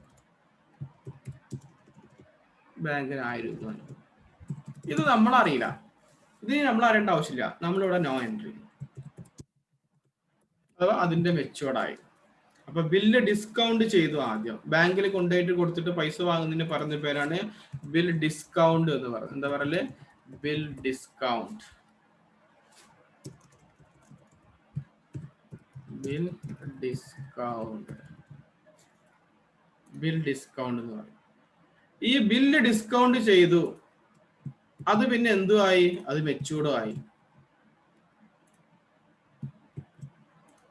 ബിൽ ഡിസ്കൗണ്ട് ചെയ്ത് മെച്ചൂർഡായി. Bill discounted and matured and matured. അതിന്റെ എൻട്രിയാണ് പേര്. നോ എൻട്രി ഇവിടെ പുറത്ത് ബിൽസ് പേയബിൾ ടു. ഇനി നേരത്തെ നമ്മൾ പറഞ്ഞു ഇവിടെ ബില്ല് മെച്ചൂർഡ് ആകാം, അല്ലെങ്കിൽ എന്തും ആകാം, ഡിസോണറും ആകാം. ഇങ്ങനെ ഡിസോണർ ആയാൽ എന്ത് ചെയ്യും എന്നുള്ള. ഡിസോണർ ആയി കഴിഞ്ഞാൽ അപ്പൊ നമ്മളെ പണി പാളും. കാരണം ഡിസോണർ എന്ന് പറഞ്ഞു കഴിഞ്ഞാൽ എന്താ അർത്ഥം? ഇപ്പൊ നമ്മളെ ബില്ല് നമ്മളെ കയ്യിൽ കിട്ടി, അത് നമ്മൾ ബാങ്കിൽ കൊണ്ടുപോയി കൊടുത്തു. ഇപ്പൊ ബാങ്കിന്റെ കയ്യിലാണുള്ളത്. ബാങ്ക് ഡിസംബർ 7-ാം തീയതി നമ്മൾ ആളടുത്തേക്ക് പോയി. അപ്പൊ അയാളടുത്ത് പറഞ്ഞു എൻ്റെ അടുത്ത് പൈസ ഇല്ല എന്ന് പറഞ്ഞു, അല്ലെങ്കിൽ അയാൾ അവിടുന്ന് മുങ്ങി, കാണാനില്ല അയാളെ. അപ്പൊ ബാങ്കിന് ദേഷ്യം പിടിക്കും. ബാങ്കിന് ആ പൈസ കിട്ടിയിട്ടില്ലാണെങ്കിൽ ബാങ്ക് ആരടുത്തേക്ക് വരും? നമ്മുടെ അടുത്തേക്ക് വരും. കാരണം നമ്മളാണോ പൈസ വാങ്ങിയിട്ടുള്ള ബാങ്കിന്റെ അടുത്തുനിന്ന്, ഈ ഒരു പേപ്പറും കൊടുത്തുകൊണ്ട് നമ്മളടുത്തേക്ക് വന്നുകൊണ്ട് ബാങ്ക് നമ്മളടുത്ത് പൈസ വാങ്ങിയാണ്ട് പോകും. അപ്പോ എന്താണ് എൻട്രി വരിക നോക്കാം. അതിന് പറഞ്ഞ പേരാണ് bill matured, bill discounted and dishonour. Bill discounted and dishonour. Bill discounted and dishonour. Bill നമ്മൾ ബാങ്കിൽ കൊണ്ടുപോയി ഡിസ്കൗണ്ട് ചെയ്തു, എന്നിട്ട് അത് എന്തായി മാറി? പിന്നീട് ഡിസോണർ ആയിട്ട് മാറി. അപ്പോൾ ഇതിൽ രണ്ടാലൊന്നും സംഭവിക്കുള്ളൂ. ഒന്നിക്കലും അയാൾക്ക് പൈസ കിട്ടും, മെച്ചൂർഡ് ആകും, അല്ലെങ്കിൽ ഡിസോണർ ആകുക എന്നുള്ള. അപ്പൊ ഡിസോണർ ആയി കഴിഞ്ഞാൽ സ്വാഭാവികമായിട്ടും നമ്മളാണ് ബാങ്കിന് പൈസ കൊടുത്ത് ആ പൈസ തിരിച്ചു വാങ്ങാൻ വേണ്ടി ബാങ്ക് വരും. അപ്പൊ നമ്മൾ ബാങ്കിന് പൈസ കൊടുക്കേണ്ടി വരും. അപ്പൊ നമ്മൾ ആ ബില്ല് ഇങ്ങോട്ട് തിരിച്ചു വാങ്ങിയിട്ട്, ബിൽ തിരിച്ചു വാങ്ങല, ബാങ്ക് നമ്മളെ മുഖത്തേക്ക് ഏറിയലായിക്കൊണ്ടാല് ബിൽ റെസിവബിൾ അക്കൗണ്ട് ഡെപ്റ്റർ ഇങ്ങോട്ട് തരും. എന്നിട്ട് ബാങ്കിന് നമ്മൾ എന്ത് കൊടുക്കേണ്ടി വരും? നമ്മൾ ആ പൈസ കൊടുക്കേണ്ടി വരും. ബാങ്ക് 1000 രൂപ. നമുക്ക് അതിന് ബാങ്ക് തന്നത് 1000 അല്ലല്ലോ, 950 അല്ലേ. 950 നൽകിയാൽ മതിയോ? പറ്റൂല. ബാങ്കിന് നമ്മൾ എത്ര നൽകണം? 1000 നൽകണം. കാരണം ബാങ്കിന് 950 നൽകി നമുക്ക് ഇങ്ങോട്ട് നൽകിയിട്ടുണ്ടെങ്കിൽ തിരിച്ച് 1000 നൽകിയാലേ ബാങ്കിന് ലാഭം കിട്ടുള്ളൂ. അപ്പൊ ബാങ്കിന്റെ ലാഭം ബാങ്ക് എന്ത് ചെയ്യും? അപ്പൊ നമ്മളെ കയ്യിൽ നിന്ന് ബാങ്ക് എന്ത് ചെയ്യും? 1000 രൂപ ഈടാക്കും. അത് കൂടാതെ ബാങ്ക് നമുക്കെതിരെ കേസ് കൊടുക്കും. എന്തിനാ കേസ് കൊടുക്കണത്? നമ്മൾ വഞ്ചിച്ചു, വഞ്ചനാ കുറ്റം. അതിനു വേണ്ടി അത് നമ്മൾ കോടതി കയറി ഒന്നും വേണ്ട, പൈസ കൊടുത്താൽ തീരുന്നതിനുള്ളൂ. അത് അറ്റസ്റ്റ് ചെയ്യണം. നോട്ടറി അറ്റസ്റ്റ് എന്നതിന് പറയുന്നത്. അപ്പൊ അങ്ങനെ നമ്മൾ ചെക്ക് കൊടുത്തിട്ട് ആ ഡേറ്റിന് പൈസ കിട്ടിയില്ല എങ്കിൽ, അതല്ലെങ്കിൽ നെഗോഷ്യബിൾ ഇൻസ്ട്രുമെന്റ് കൊടുത്തിട്ട് സമയത്ത് അവർക്ക് പൈസ കിട്ടില്ലാണ്ടെങ്കിൽ അവർ ഉടനെ അത് കേസ് രജിസ്റ്റർ ചെയ്യും. കേസ് രജിസ്റ്റർ ചെയ്യാൻ നോട്ടറി അറ്റസ്റ്റ് ചെയ്യാന്നാണ് എന്നെ പറയുന്നത്. നിങ്ങൾ കോടതിന്റെ അടുത്തൊക്കെ പോയി കഴിഞ്ഞാൽ കാണാം, അഡ്വക്കേറ്റ്മാരെ ഓഫീസ്, വക്കീൽമാരെ, അവരുടെ പേരിന്റെ താഴെ നോട്ടറി അറ്റസ്റ്റ് നമുക്ക് ബ്രാക്കറ്റ് കൊടുത്തിട്ടുണ്ടായിരിക്കും. അങ്ങനത്തെ ആളുകളെ കൊണ്ട് അത് രജിസ്റ്റർ ചെയ്യുന്നതിനാണ് ഈ നോട്ടറി അറ്റസ്റ്റേഷൻ എന്ന് പറഞ്ഞാൽ. അതിനൊരു ചാർജ് ബാങ്ക് കൊടുക്കേണ്ടി വരും ആ നോട്ടറി അറ്റസ്റ്റ് ചെയ്യാൻ വേണ്ടി. ആ ചാർജും നമ്മൾ മൂലം ഉണ്ടായതാ. നമ്മൾ പൈസ കൊടുക്കാത്തതുകൊണ്ടാണ് ബാങ്കിന് എന്ത് വന്നത്? ഇങ്ങനെ ഒരു നോട്ടറി അറ്റസ്റ്റേഷൻ ചാർജ് വന്നത്. അതുകൊണ്ട് ബാങ്കിന് ആ പൈസ നമ്മൾ കൊടുക്കേണ്ടി വരും. അപ്പോൾ ബാങ്കിന് നമ്മൾ 1000 കൊടുത്താൽ പോരാ, ബാങ്കിന് നമ്മൾ എത്ര കൊടുക്കേണ്ടി വരും? ഒരു 1020 രൂപ നൽകേണ്ടി വരും. 20 രൂപ എക്സ്ട്രാ നൽകണം. ആ എക്സ്ട്രാ എമൗണ്ടിൽ പറയുന്ന പേരാണ് നോട്ടിംഗ് ചാർജ്. എന്താ പറയുക? Noting charge. അപ്പൊ നോട്ടിംഗ് ചാർജ് എന്ന് പറഞ്ഞുകൊണ്ട് ഒരു 20 രൂപ, അത് 10, 20, 30 ഒക്കെ ഉണ്ടാവട്ടെ, എമൗണ്ടിനനുസരിച്ച് വ്യത്യാസം ഉണ്ടാവും, അതും കൂടെ നമ്മൾ നൽകണം. അപ്പൊ ബാങ്കിൽ നമ്മൾ 1000 നൽകിയാൽ പോരാ, 1020 രൂപ. നമുക്ക് സ്വാഭാവികമായിട്ട് ദേഷ്യം പിടിക്കും. അഥവാ നമ്മൾ ബില്ല് കിട്ടി, ആ ബില്ല് നമ്മൾ ബാങ്കിൽ കൊണ്ടുകൊടുത്ത് പൈസ ഒക്കെ മാറി സുഖമായിട്ട് ഇങ്ങനെ നിൽക്കുമ്പോഴാണ് ബാങ്ക് നമ്മളെ ഡെപ്റ്റ് എടുത്തപ്പോൾ അയാൾ മുങ്ങിയത്. അയാൾ മുങ്ങിയപ്പോൾ ബാങ്ക് നമ്മളോട് 2 ഡയലോഗ് അടിച്ചു. ആ ബില്ല് ഇങ്ങോട്ട് എറിഞ്ഞ് എന്നുകാണ്ട് 20 രൂപ എക്സ്ട്രാ ഒക്കെ വാങ്ങി പോയി കഴിഞ്ഞാൽ നമ്മൾ അതിട്ട് നേരെ ആരടുത്തേക്ക് പോകും. ഇതൊക്കെ നടക്കുന്നത് എന്നാണ്? ഡിസോണർ ആകുമ്പോഴാണ്. 7/12 7/12/2020 നമ്മൾ ഉടനെ അയാളുടെ അടുത്തേക്ക് പോകും. ആരടുത്തേക്ക്? നമുക്ക് ബില്ല് തന്ന മന്തിന്റെ അടുത്തേക്ക്. ആ വടുവന്റെ കൗത്തിന് പിടിക്കാൻ വേണ്ടി പോകും. എന്നിട്ട് ആ ബില്ല് അങ്ങോട്ട് കൊടുത്തിട്ട് ആ പൈസ ഇങ്ങോട്ട് വാങ്ങാൻ വേണ്ടി പോകും. പൈസ അയാൾക്ക് ഇല്ല, അപ്പൊ ബില്ല് അയാൾക്ക് തിരിച്ചു കൊടുക്കും. അപ്പൊ നമ്മളെ കയ്യിലെ ബില്ല് തന്നപ്പോ എന്ത് ചെയ്യുന്നത് കണ്ടിട്ടിരുന്നത്? Bills receivable to debtor. അപ്പൊ രണ്ടാമത്തെ എൻട്രി, 2 എൻട്രി വരും ഇവിടെ. ഒന്ന്, ബാങ്ക് നമുക്ക് ആ ബില്ല് തിരിച്ചു തന്നു, ഈ ബില്ല് നമ്മൾ അങ്ങോട്ട് ഇയാൾക്ക് കൊടുത്തു, ഡെപ്റ്റർക്ക്. അപ്പൊ ഡെപ്റ്റർ അക്കൗണ്ട് ഡെപ്റ്റർ ബില്ല് തരുമ്പോൾ എന്ത് എൻട്രി ചെയ്ത്? First bills receivable to debtor. അത് നേരെ തിരിച്ചു ചെയ്താൽ മതി. Debtor to bills receivable. Debtors account debtor to bills receivable. നേരെ തിരിച്ചു ചെയ്തു റിസീവബിൾ. എത്ര രൂപയുടെ ബില്ലായിരുന്നു? 1000 രൂപയുടെ ബില്ല്. ഈ 1000 രൂപയുടെ ബില്ല് അങ്ങോട്ട് കൊടുക്കും നമ്മള്. അയാളോട് പറയും മര്യാദക്ക് ഇനി പൈസ ഒന്നാണെന്ന് പറയും. Debtors account debtor to bills receivable. ഇത് മാത്രമല്ല, നമ്മളെ കയ്യിൽ നിന്ന് ബാങ്ക് ഈ കാരണത്താൽ 20 റുപ്യ നമ്മളേക്കൊന്ന് വാങ്ങിക്കണേ, ഇതും നമ്മൾ വാങ്ങും. ഡെപ്റ്റർ എടുത്ത് നമ്മൾ ഇതും കൂടെ അങ്ങോട്ട് വാങ്ങും. അപ്പൊ നമ്മൾ എന്ത് ചെയ്യും? ഡെപ്റ്റർക്ക് ഇതും കൂടെ ആണ് കൊടുക്കുന്നത്. Noting charge. നമ്മൾ ബാങ്കിന് കൊടുത്തത് നേരെ ഇയാൾക്കിട്ട് വാങ്ങും. എത്ര രൂപ? 20 രൂപ. അപ്പൊ ഡെപ്റ്റർ നമുക്ക് 1000 തന്നാൽ പോരാ, 1020 രൂപ നൽകണം. അപ്പൊ 2 എൻട്രി ഉണ്ട് ബിൽ ഡിസ്കൗണ്ടഡ് ആൻഡ് ഡിസോണർ ആകുമ്പോൾ. ഒന്ന് ഡിസ്കൗണ്ട് ചെയ്ത എൻട്രി ഉണ്ട്, അത് റിവൈസ് ചെയ്യണം ഒരു എൻട്രി. നമുക്ക് ബില്ല് കിട്ടിയ എൻട്രി റിവൈസ് ചെയ്യണ എൻട്രി. അപ്പൊ 2 എൻട്രിയുടെ റിവൈസ് ചെയ്യൽ വന്നു. അപ്പൊ 2 എൻട്രിയാണ് ബിൽ ഡിസ്കൗണ്ടഡ് ആൻഡ് ഡിസോണറിന്റെ സമയത്ത് ഉണ്ടാകും. Okay, 2 entry. ഈ രണ്ടും കൂടെ നമുക്കൊന്ന് ചുരുക്കി എഴുതാൻ വേണമെങ്കിൽ, ഈ രണ്ടും കൂടെ ഒന്ന് ചുരുക്കി എഴുതിയാൽ എങ്ങനെ ഉണ്ടാവും നോക്കിയേ? ഓർ. ഇത് രണ്ടും കൂടെ ചുരുക്കി എഴുതാണ്ടാണ് ഓർ. എങ്ങനെ ഉണ്ടാവും? ഇതില് ബിൽസ് റിസീവബിള് ഡെബിറ്റ് ഉണ്ട് 1000, ബിൽസ് റിസീവബിൾ 1000 ക്രെഡിറ്റും ഉണ്ട്. ഇത് രണ്ടും നമ്മളെ ബുക്കിലായിട്ട് എൻട്രി ചെയ്യണ്ട. നമ്മൾ എന്ന് പറഞ്ഞു കഴിഞ്ഞാൽ സെല്ലറെ ബുക്കിൽ 1000 ഉണ്ട്. അപ്പൊ അത് രണ്ടാണ്ട് വെട്ടിപ്പോയി. നോട്ടിംഗ് ചാർജ് 20 ഉണ്ട്, 2 ഭാഗത്തും ഡെബിറ്റ് ക്രെഡിറ്റ്, അതും അങ്ങോട്ട് വെട്ടിപ്പോയി. പിന്നെ ബാങ്കിന് ക്രെഡിറ്റും ഉണ്ട്, ഡെപ്റ്റർക്ക് ഡെബിറ്റ് ഉണ്ട്. അപ്പൊ ഇത് രണ്ടും കൂടെ ചുരുക്കിയിട്ട് എങ്ങനെ എൻട്രി ചെയ്താൽ മതി? Debtor account debtor, debtors account debtor. എത്ര രൂപ? 1020 രൂപ. ടു എന്താ വരല്? ക്രെഡിറ്റ് എന്താ ഉള്ളത്? ബാങ്കിന് ക്രെഡിറ്റ് ഉള്ളത്. To bank account.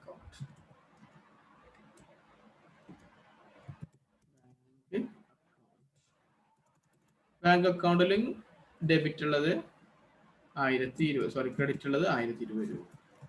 അപ്പൊ ഇങ്ങനെ ഒറ്റ എൻട്രി ചെയ്താൽ മതി. ഒന്നുകിൽ ഈ 2 എൻട്രി ചെയ്താ, 2 എൻട്രി ഉണ്ട് ഇവിടെ. ഈ 2 എണ്ണത്തിന് പകരം നമുക്ക് ഒന്നുകിൽ എന്ത് ചെയ്യാം? ഈ ഒറ്റ എൻട്രി കൊടുക്കാം. ഈ 20 ഇതെന്ത് ചെയ്യും? 1020 നോട്ടിംഗ് ചാർജ് അടക്കാട്ടോ. അപ്പോൾ ഇൻക്ലൂഡിങ് ഒന്ന് നരേഷനിൽ നമ്മളിവിടെ കാണിക്കേണ്ടി വരും, ഇൻക്ലൂഡിങ് നോട്ടിംഗ് ചാർജ് എന്നുള്ളത്. കാരണം ഒരു 20 രൂപ എന്താ എക്സ്ട്രാ തരണ്ടേ? Including NC means noting charge. അപ്പോൾ ഈ വെട്ടിയതൊക്കെ ഞാൻ ഇവിടെ തിരിച്ചിട്ട് കാണുന്നുണ്ടെങ്കിൽ കേട്ടോ. Sorry,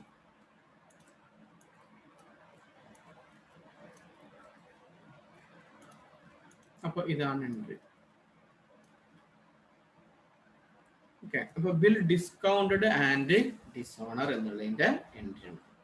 bill discounted and dishonour, bill discounted and dishonour അതിന്റെ എൻട്രി ആണ്. അപ്പൊ നമ്മള് ഇതേ സമയം നമ്മൾ ഈ ബില്ല് ആർക്കും കൊണ്ടേ കൊടുത്തു?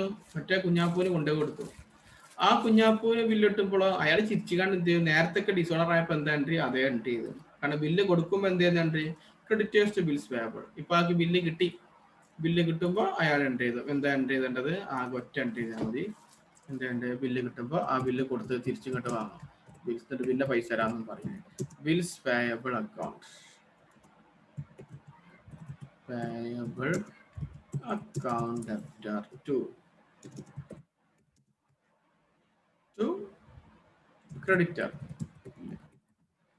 എത്ര രൂപ? 1000 രൂപ ബില്ല് കൊടുത്തു, മാന്യമായിട്ട് ആള് പൈസ കൊടുക്കാതെ തിരിച്ചിങ്ങോട്ട് തന്നെ വാങ്ങി. അതുപോലെ നമ്മളെ പറ്റിച്ചു. പക്ഷെ 20 രൂപ എക്സ്ട്രാ ഇവിടെ ഈടാക്കിയിട്ടുണ്ട് ബാങ്കിന്റെ അടുത്ത് നിന്ന് നമുക്ക്. അതും നമ്മൾ അയാൾക്ക് കൊടുക്കും. അപ്പൊ അതും കൂടെ അയാൾ ഇനി തരണം. അപ്പൊ ശരിക്കും അയാൾ ഇനി 1000 തന്നാൽ പോരാ, 1020 കൊടുക്കുക. അഥവാ അയാളെ സമയത്തോളം സെല്ലർക്ക് 1020 കൊടുക്കണം. അപ്പൊ എന്താ 20 എക്സ്ട്രാ? ഒരു നോട്ടിംഗ് ചാർജ്. നോട്ടിംഗ് ചാർജ് 20 രൂപ കൂടി അയാള് ഈ സെല്ലർക്ക് നൽകണം. അപ്പൊ 1020 രൂപ അയാള് നൽകാനുണ്ട്. നമ്മൾ കുറെ കാര്യങ്ങൾ പറഞ്ഞു. ഒന്നും കൂടി ചുരുക്കി പറയാം. ബിൽ ഓഫ് എക്സ്ചേഞ്ച് എന്ന് പറഞ്ഞു കഴിഞ്ഞാല് സെല്ലറും ഡെപ്റ്ററും തമ്മിലുള്ള ഒരു ഇടപാടിലാണ് ബിൽ ഓഫ് എക്സ്ചേഞ്ച് ഉണ്ടാവല്. ആ ബിൽ ഓഫ് എക്സ്ചേഞ്ചിൽ ബില്ല് തയ്യാറാക്കൽ ഡ്രോയർ ആണ്. തയ്യാറാക്കിയിട്ട് അത് അഥവാ ഡ്രോയർ ആണ്, സെല്ലറാണ്, ക്രെഡിറ്റർ ആണ് തയ്യാറാക്കല്. അപ്പൊ ഒരു മാർക്കിന് ഒരു ക്വസ്റ്റ്യൻ ചോദിക്കും, ആരാണ് ബില്ല് ഡ്രോൺ ചെയ്തത്? ഡ്രോയർ എന്നുള്ള ഉത്തരം ചെയ്തിട്ടുണ്ട്, ക്രെഡിറ്റർ എന്നുള്ള ഉത്തരം ചെയ്തിട്ടുണ്ട് കേട്ടാ. അതേപോലെ ആരാണ് ബില്ല് അക്സെപ്റ്റ് ചെയ്യല്? ബില്ല് അക്സെപ്റ്റ് ചെയ്യല് ഡെപ്റ്റർ ആണ്, ഡ്രോയി അല്ല. അക്സെപ്റ്റ് ചെയ്യുന്ന ആൾക്ക് പറയുന്ന പേരാണ് ഡ്രോയി എന്നുള്ളത്. ആരാ വണ്ടി ഓടിക്കല്? ഡ്രൈവർ എന്നല്ല. ഇപ്പൊ ഞാൻ വണ്ടി ഓടിക്കാണ്, മുബഷിറാണ് വണ്ടി ഓടിക്കുന്നത് പറയുന്നത്, അല്ല ഡ്രൈവർ എന്നല്ല പറയുന്നത്. ഡ്രൈവർ എന്ന് പറയുന്നത് ചെയ്യുന്ന ആൾ എന്നുള്ള. അത് ആരാണ് എന്നാണ് ചോദിക്കുന്നത്. ഇവിടെ ബില്ല് തയ്യാറാക്കൽ ആരാന്ന് വെച്ച് കഴിഞ്ഞാൽ ഡ്രോയർ എന്ന് ആൻസർ ചെയ്തവർക്ക് മാർക്ക് കിട്ടൂല. എന്നാൽ നിങ്ങൾ ഓപ്ഷനിലെ ഡ്രോയർ എന്നാണ് ഉണ്ടെങ്കിൽ അയാൾ നോക്കുക. അല്ലെങ്കിൽ ബില്ല് തയ്യാറാക്കുന്ന ആൾക്ക് എന്തെയാണ് അയാൾ വിളിക്കല് എന്ന് ചോദിക്കും. അപ്പൊ നമുക്ക് ഡ്രോയർ എന്ന് എഴുതാം. ആരാണ് എന്നുള്ളതിന് ഉത്തരം ക്രെഡിറ്റർ എന്നുള്ള. ഓക്കെ, അയാൾ എന്താ വിളിക്കല്? ഡ്രോയർ എന്നുള്ള. അതേപോലെ വാഹനം ഓടിക്കുന്ന ആളെ എന്താ വിളിക്കുക? നമ്മള് ഡ്രൈവർ എന്ന് വിളിക്കും. ആരാ വാഹനം ഓടിച്ചത്? അത് ആളെ പേര് പറഞ്ഞു കൊടുക്കുന്നത്. ഓക്കെ, വാഹനം ഓടിച്ച ആരാ? ഡ്രൈവർ. അതെല്ലാവർക്കും അറിയാം. അത് ആരാന്നാണ് ചോദിക്കുന്നത്. അതേപോലെ ബില്ല് അക്സെപ്റ്റ് ചെയ്യൽ ആരാണ്? ഡെപ്റ്റർ ആണ്. ഈ അക്സെപ്റ്റ് ചെയ്യുന്ന ആളെ എന്താ വിളിക്കല്? ഡ്രോയി എന്നാണ് വിളിക്കല്. രണ്ടുപേരും ഒപ്പിടണം. ആരാ ബില്ല് തയ്യാറാക്കല്? ക്രെഡിറ്റർ. ക്രെഡിറ്റർ ബില്ല് തയ്യാറാക്കുമ്പോൾ വെറും ബില്ല് മാത്രമേ. അത് അക്സെപ്റ്റ് ചെയ്യുമ്പോഴാണ് അത് എന്തായിട്ട് മാറില്ല? ബില്ല് ഓഫ് എക്സ്ചേഞ്ച് ആയിട്ട് മാറില്ല. അതിനുശേഷമാണ് ഈ പറഞ്ഞ ട്രാൻസാക്ഷൻ ഒക്കെ നടക്കുന്നത്. ഓക്കെ, അപ്പൊ ഒന്ന് ബില്ല് തയ്യാറാക്കി ഇങ്ങോട്ട് കിട്ടുന്ന സമയത്തുള്ള entry bills receivable account debtor to debtor. അപ്പോൾ ഡെപ്റ്റർ ചെയ്താൽ creditors account debtor to bills bank. ഒന്നുകിൽ ആ ബില്ല് എന്ത് ചെയ്യാം, ഇയാളത് കാത്തു വെക്കും, അതിന്റെ സമയം കഴിയോളും, സമയം കഴിയുമ്പോഴേക്ക് പൈസ കിട്ടും. അപ്പൊ bank account debtor to bills receivable. ഈ ക്യാഷ് എന്ന് കാണിക്കണം അത്ര നല്ലതല്ല കേട്ടോ. ബില്ല് ഓഫ് എക്സ്ചേഞ്ചിന്റെ ചാപ്റ്ററിലൊന്നും ഫുള്ള് ബാങ്ക് കാണിക്കുന്നത് നല്ലത് എപ്പോഴും. Bank account debtor to bills receivable. അപ്പൊ ഇയാളെ സമയത്തിൽ പൈസ കൊടുക്കുകയാണ്, പൈസ കൊടുക്കുക, ബിൽസ് പേയബിൾ ടു ബാങ്ക്. ഇങ്ങനെയാണെങ്കിൽ പരിപാടി കഴിഞ്ഞു ഇവിടെ തന്നെ കൃത്യസമയത്ത് പൈസ കൊടുത്തു. ഇനി പൈസ കൊടുത്തില്ല എങ്കിൽ അതിനെ പറയുന്ന പേരാണ് ബിൽ ഡിസോണർ എന്ന് പറയുന്നത്. ഡിസോണർ ആകുമ്പോൾ ഇപ്പം എന്ത് വരും? നേരത്തെ ബില്ല് കിട്ടുമ്പോൾ എന്താണ് എൻട്രി, അത് നേരെ തിരിച്ചു ചെയ്യുക. അതേപോലെ തന്നെ ബില്ല് കൊടുക്കുമ്പോൾ എന്തായിരുന്നു എൻട്രി, അത് നേരെ തിരിച്ചു ചെയ്യുക. പിന്നെ ഒരു ഓപ്ഷനാണ് എന്ത്? ബില്ല് ഡിസ്കൗണ്ട് ചെയ്യുക എന്നുള്ളത്. ബില്ല് ഡിസ്കൗണ്ട് ചെയ്യുക എന്ന് പറഞ്ഞു കഴിഞ്ഞാൽ ഈ ബില്ല് വെച്ചിട്ട് നമ്മൾ ബാങ്കിൽ കൊണ്ടുപോയിട്ട് ക്യാഷ് ആക്കി മാറ്റാം എന്നുള്ളതാണ് ബില്ല് ഡിസ്കൗണ്ട് ചെയ്യുക എന്നുള്ളത് കൊണ്ട് ഉദ്ദേശിക്കുന്നത്. ബില്ല് ഡിസ്കൗണ്ട് ചെയ്യുക എന്നുള്ള ഉദ്ദേശിക്കുന്നത് ക്യാഷ് ആക്കി മാറ്റുക എന്നുള്ളതാണ്.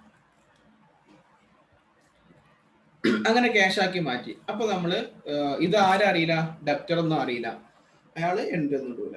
ക്യാഷ് ആക്കി മാറ്റിയിട്ട് പിന്നെ മെച്ചൂർഡ് ആയി കഴിഞ്ഞാൽ നമ്മൾ എൻട്രി ചെയ്യേണ്ട ആവശ്യമില്ല. കാരണം നമ്മളെ പരിപാടി കഴിഞ്ഞു. പിന്നെ ബാങ്കും അവരും തമ്മിലാണ് ഇടപാടുള്ളത്. പിന്നീട് അത് മെച്ചൂർഡ് ആയിട്ടില്ല, അങ്ങനെയാണെന്നുണ്ടെങ്കിൽ ഒന്നുകിൽ ഡിസോണർ ആകാം. ഡിസോണർ ആണെങ്കിൽ എന്താണ്, നമുക്ക് നല്ല പണി വരും. 2 എൻട്രി ഇടണം. അഥവാ ബാങ്കിൽ നമ്മൾ ബില്ല് കൊണ്ടുപോയി കൊടുത്ത് നമുക്ക് പൈസ ഒക്കെ വാങ്ങി ഇങ്ങനെ ഇരിക്കുകയാണ്. ബാങ്ക് എന്നിട്ട് അവരുടെ അടുത്തേക്ക് പോകുമ്പോൾ അയാൾ പൈസ ഇല്ല എന്ന് പറഞ്ഞു. അങ്ങനെയാണെന്നുണ്ടെങ്കിൽ എന്ത് ചെയ്യും? നമുക്ക് 2 എൻട്രി ഉണ്ട്. ഒന്ന് ബാങ്ക് നമുക്ക് ആ ബില്ല് തിരിച്ചു തരുന്ന ഒരു എൻട്രി, 2 നമുക്ക് കിട്ടിയ ബില്ല് നമ്മൾ തിരിച്ചു കൊടുക്കുന്ന എൻട്രി. ആ രണ്ടും കൂടെ ചുരുക്കിയിട്ട് ഒറ്റ എൻട്രിക്ക് എഴുതുമ്പോൾ debtors account debtor to bank. എക്സാമിനൊക്കെ ചോദിക്കുമ്പോൾ ഈ എൻട്രി എഴുതി കൊടുക്കണ്ട, മൂന്നാമത്തെ ഒറ്റ എൻട്രി എഴുതി കൊടുക്കണ്ട, 2 എൻട്രി അല്ലേ എഴുതേണ്ടത്. ഓക്കെ, ഇത് ആരും അറിയില്ല ഡിസോണർ ആയത്, മറ്റാൾ അറിയില്ല. മറ്റാൾ ഇങ്ങനെ ഉണ്ടായിരിക്കുകയാണ് തിരിച്ചുകാണ്ട്. അറിയില്ല എന്നല്ല, എൻട്രി ചെയ്തേണ്ട ആവശ്യമില്ല. അയാളെ സമയത്തോളം കിട്ടുമ്പോൾ എന്ത് ചെയ്യുക, ആ ബില്ല് തിരിച്ചു വരുമ്പോൾ സാധാ ഡിസോണർ എൻട്രി, അതിൽ നോട്ടിംഗ് ചാർജ് കൂടെ. ഇനി അടുത്ത ഒരു ഓപ്ഷനും കൂടെ ഉണ്ട്. ആ ഓപ്ഷൻ എന്താണെന്ന് വെച്ച് കഴിഞ്ഞാൽ പിന്നെ ഇപ്പൊ നമ്മൾ പറഞ്ഞ ഓപ്ഷൻ ഒന്ന് മെച്ചോർഡ് ആകുക എന്നുള്ള, അല്ലെങ്കിൽ ഡിസോണർ ആകുക. പിന്നെ ഒന്നുള്ളത് എന്ത് ചെയ്യാണ്, പിന്നെ ഡിസ്കൗണ്ട് ചെയ്യുക എന്നുള്ളത്. ഡിസ്കൗണ്ട് എന്നുള്ള ഓപ്ഷൻ തന്നെ സബ് ആയിട്ടാണ് വന്നത്. ഒന്നുകിൽ അത് മെച്ചോർഡ് ആകാം, അല്ലെങ്കിൽ അത് എന്ത് ചെയ്യാം, ഡിസോണർ ആകാം. ഇങ്ങനെ 2 ഓപ്ഷൻ വന്നു. ഇനി 4ാമത്തെ ഓപ്ഷൻ ഒന്ന് മെച്ചോർഡ്, ഡിസോണർ, ബിൽ ഡിസ്കൗണ്ട്. ഇപ്പൊ നമ്മൾ പറഞ്ഞു ബില്ല് നമുക്ക് കിട്ടിക്കഴിഞ്ഞാൽ ഒന്നുകിൽ നമുക്ക് 2 മാസം വെയിറ്റ് ചെയ്യാം, എന്നിട്ട് കാത്തു നിന്നിട്ട് പൈസ വാങ്ങാം. അതല്ലെങ്കിൽ കാത്തു നിന്നിട്ട് അയാൾ മുങ്ങാം, അല്ലെങ്കിൽ പൈസ തരാതെ പോവാം. അല്ലെങ്കിൽ നമുക്ക് കാത്തു നിൽക്കാൻ സമയമില്ല, അപ്പൊ നമ്മൾ എന്ത് ചെയ്തു, ബാങ്കിൽ കൊണ്ടുപോയിട്ട് പൈസ ആക്കി മാറ്റാം. ഇനി വേറെ ഓപ്ഷൻ എന്താന്ന് വെച്ച് കഴിഞ്ഞാൽ, ഇതിപ്പോ നമുക്ക് പൈസ തരാറുള്ളത് കൊണ്ടല്ലേ നമുക്ക് ബില്ല് കിട്ടിയത്. അങ്ങനെയാണെങ്കിൽ നമ്മള് വേറൊരാൾക്ക് പൈസ കൊടുക്കാണ്ടാവും, അയാൾക്ക് നമുക്ക് ഈ ബില്ലാണ് കൊടുക്കുക. പുതിയ ബില്ല് ഉണ്ടാക്കുന്നതിന് പകരം ഈ ബില്ല് കൊടുക്കുക. ഇപ്പോ നമ്മളിവിടെ സെല്ലറും ഡെപ്റ്ററും, ഈ ഡെപ്റ്റർ നമുക്ക് പൈസ തരുന്നതിന് പകരമാണ് ബില്ല് തന്നത്. ഇതേപോലെ നമ്മൾ ഈ ഗുഡ്സ് ആരെങ്കിലും അടുത്ത് വാങ്ങിയതാവില്ലേ, ഒരാളടുത്ത് നിന്ന്, അയാൾ നമ്മളെ ക്രെഡിറ്റർ ആയിരിക്കും. അപ്പൊ ഇയാൾക്ക് നമ്മളൊരു ബില്ല് ഒപ്പിട്ട് കൊടുക്കുമ്പോൾ ബിൽസ് പേബിൾ ആണ്. അതിന് പകരം ഈ കുഞ്ഞാപ്പുണ്ടല്ലോ നമ്മളെ ഡെപ്റ്റർ, ഇയാൾ തന്ന ബില്ല് എന്ത് ചെയ്യുക, അത് എടുത്തുകൊണ്ട് ഇയാൾക്ക് ഇങ്ങോട്ട് കൊടുക്കുക. ഇങ്ങനെ നമുക്ക് കിട്ടിയ ബില്ല് വേറെ ആൾക്ക് നൽകുന്നതിന് പറഞ്ഞ പേരാണ് ബിൽ എൻഡോസ് എന്ന് പറയുന്നത്. എന്താ പറയല്, ബിൽ എൻഡോസ്. അപ്പൊ അടുത്തൊരു ഓപ്ഷൻ ആണ് ബിൽ എൻഡോസ് ചെയ്യാന്നുള്ളത്. എൻഡോസ്ഡ് വലിപ്പം കൂട്ടല്ലേ, ബിൽ എൻഡോസ്ഡ് എന്ന് പറയുന്നത്. അപ്പോ നമുക്ക് കിട്ടിയ ബില്ല് നമ്മൾ വേറെ ആൾക്ക് നൽകുകയാണ്. നമ്മളെ ഒരു ക്രെഡിറ്റർ, നമ്മൾ തന്നെ ക്രെഡിറ്റർ ആണ്, നമുക്ക് ഇനി വേറെ ക്രെഡിറ്റർ ഉണ്ടാവും. ഇപ്പൊ എന്തുകൊണ്ടാണ് നമ്മൾ സെല്ലർ ക്രെഡിറ്റർ ആയത്, നമുക്കൊരാൾ പൈസ തരാനുള്ളതുകൊണ്ട്. ഇതേപോലെ നമ്മൾ വേറെ ആൾക്ക് പൈസ കൊടുക്കണ്ടാവും, അയാളെ സംബന്ധിച്ചിടത്തോളം നമ്മൾ ഡെപ്റ്റർ ആണ്, അയാൾ നമ്മുടെ ക്രെഡിറ്റർ ആണ്. അപ്പൊ നമ്മൾ ഒരാൾക്ക് പൈസ കൊടുക്കാണ്ട് ക്രെഡിറ്റർക്കാ പൈസ എടുക്കാൻ. അപ്പൊ ആ ക്രെഡിറ്റർക്ക് നമ്മൾ കൊടുക്കുമ്പോൾ എന്താ വരാൻ നോക്കാം,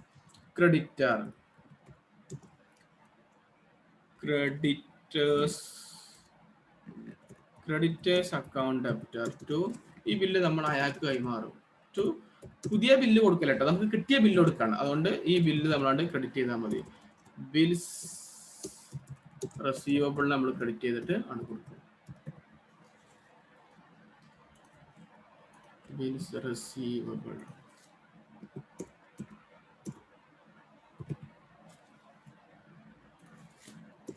ബിൽസ് റെസീവബിൾ, ബിൽസ് റെസീവബിൾ. ഈ ഇങ്ങോട്ട് മാറിയ ബിൽസ് റെസീവബിൾ. അപ്പൊ നമ്മള് ഇങ്ങനെ നമ്മൾ പൈസ കൊടുക്കാനുള്ള ഒരാൾക്ക് നമ്മൾ പുതിയ ബില്ല് കൊടുക്കുകയാണെങ്കിൽ ബിൽസ് പേബിൾ എന്നാ വരല്ലേ. നമുക്ക് കിട്ടിയ ഒരു ബില്ല് കൊടുക്കുകയാണെങ്കിൽ അതിനെ പറഞ്ഞ പോലെ ബില്ല് എൻഡോസ്. അപ്പൊ ക്രെഡിറ്റേഴ്സ് അക്കൗണ്ട് ബിൽസ് റെസീവബിൾ. നമ്മൾ ബാങ്കിൽ കൊണ്ടുപോയി കൊടുത്തില്ല പൈസ, അതേപോലെ ബാങ്കിൽ ബില്ല് കൊണ്ടുപോയി കൊടുത്ത പോലെ നമുക്ക് പൈസ തരാനുള്ള ഒരാൾക്ക് നമ്മൾ ഈ ബില്ല് കൊടുക്കുന്നു. അതിനാണ് ബിൽ എൻഡോസ് ചെയ്യുക എന്ന് പറയുന്നത്. ബിൽ എൻഡോസ് ചെയ്യുക എന്ന്. ഇങ്ങനെ ബില്ല് എൻഡോസ് ചെയ്യും. ഇത് മറ്റേ കുഞ്ഞാപ്പ് പറയണില്ല, അയാൾ എന്ത് ചെയ്യണം, അയാൾ ഇതൊന്നും അറിയില്ല ആർക്കാണ് ഇത് കൊടുത്തിട്ടുള്ളത്. ബാങ്കിൽ കൊടുത്ത പോലെ തന്നെ ബാങ്കിൽ കൊടുക്കുമ്പോഴും അയാൾ അറിഞ്ഞിട്ടില്ല അത് നോ എൻട്രി ചെയ്ത് ബിൽ ഡിസ്കൗണ്ട് ചെയ്തപ്പോൾ. അതേപോലെ നമ്മൾ എൻഡോസ് ചെയ്യുമ്പോഴും ആ കുഞ്ഞാപ്പ് ഇതൊന്നും അറിയണില്ല. ഓക്കെ.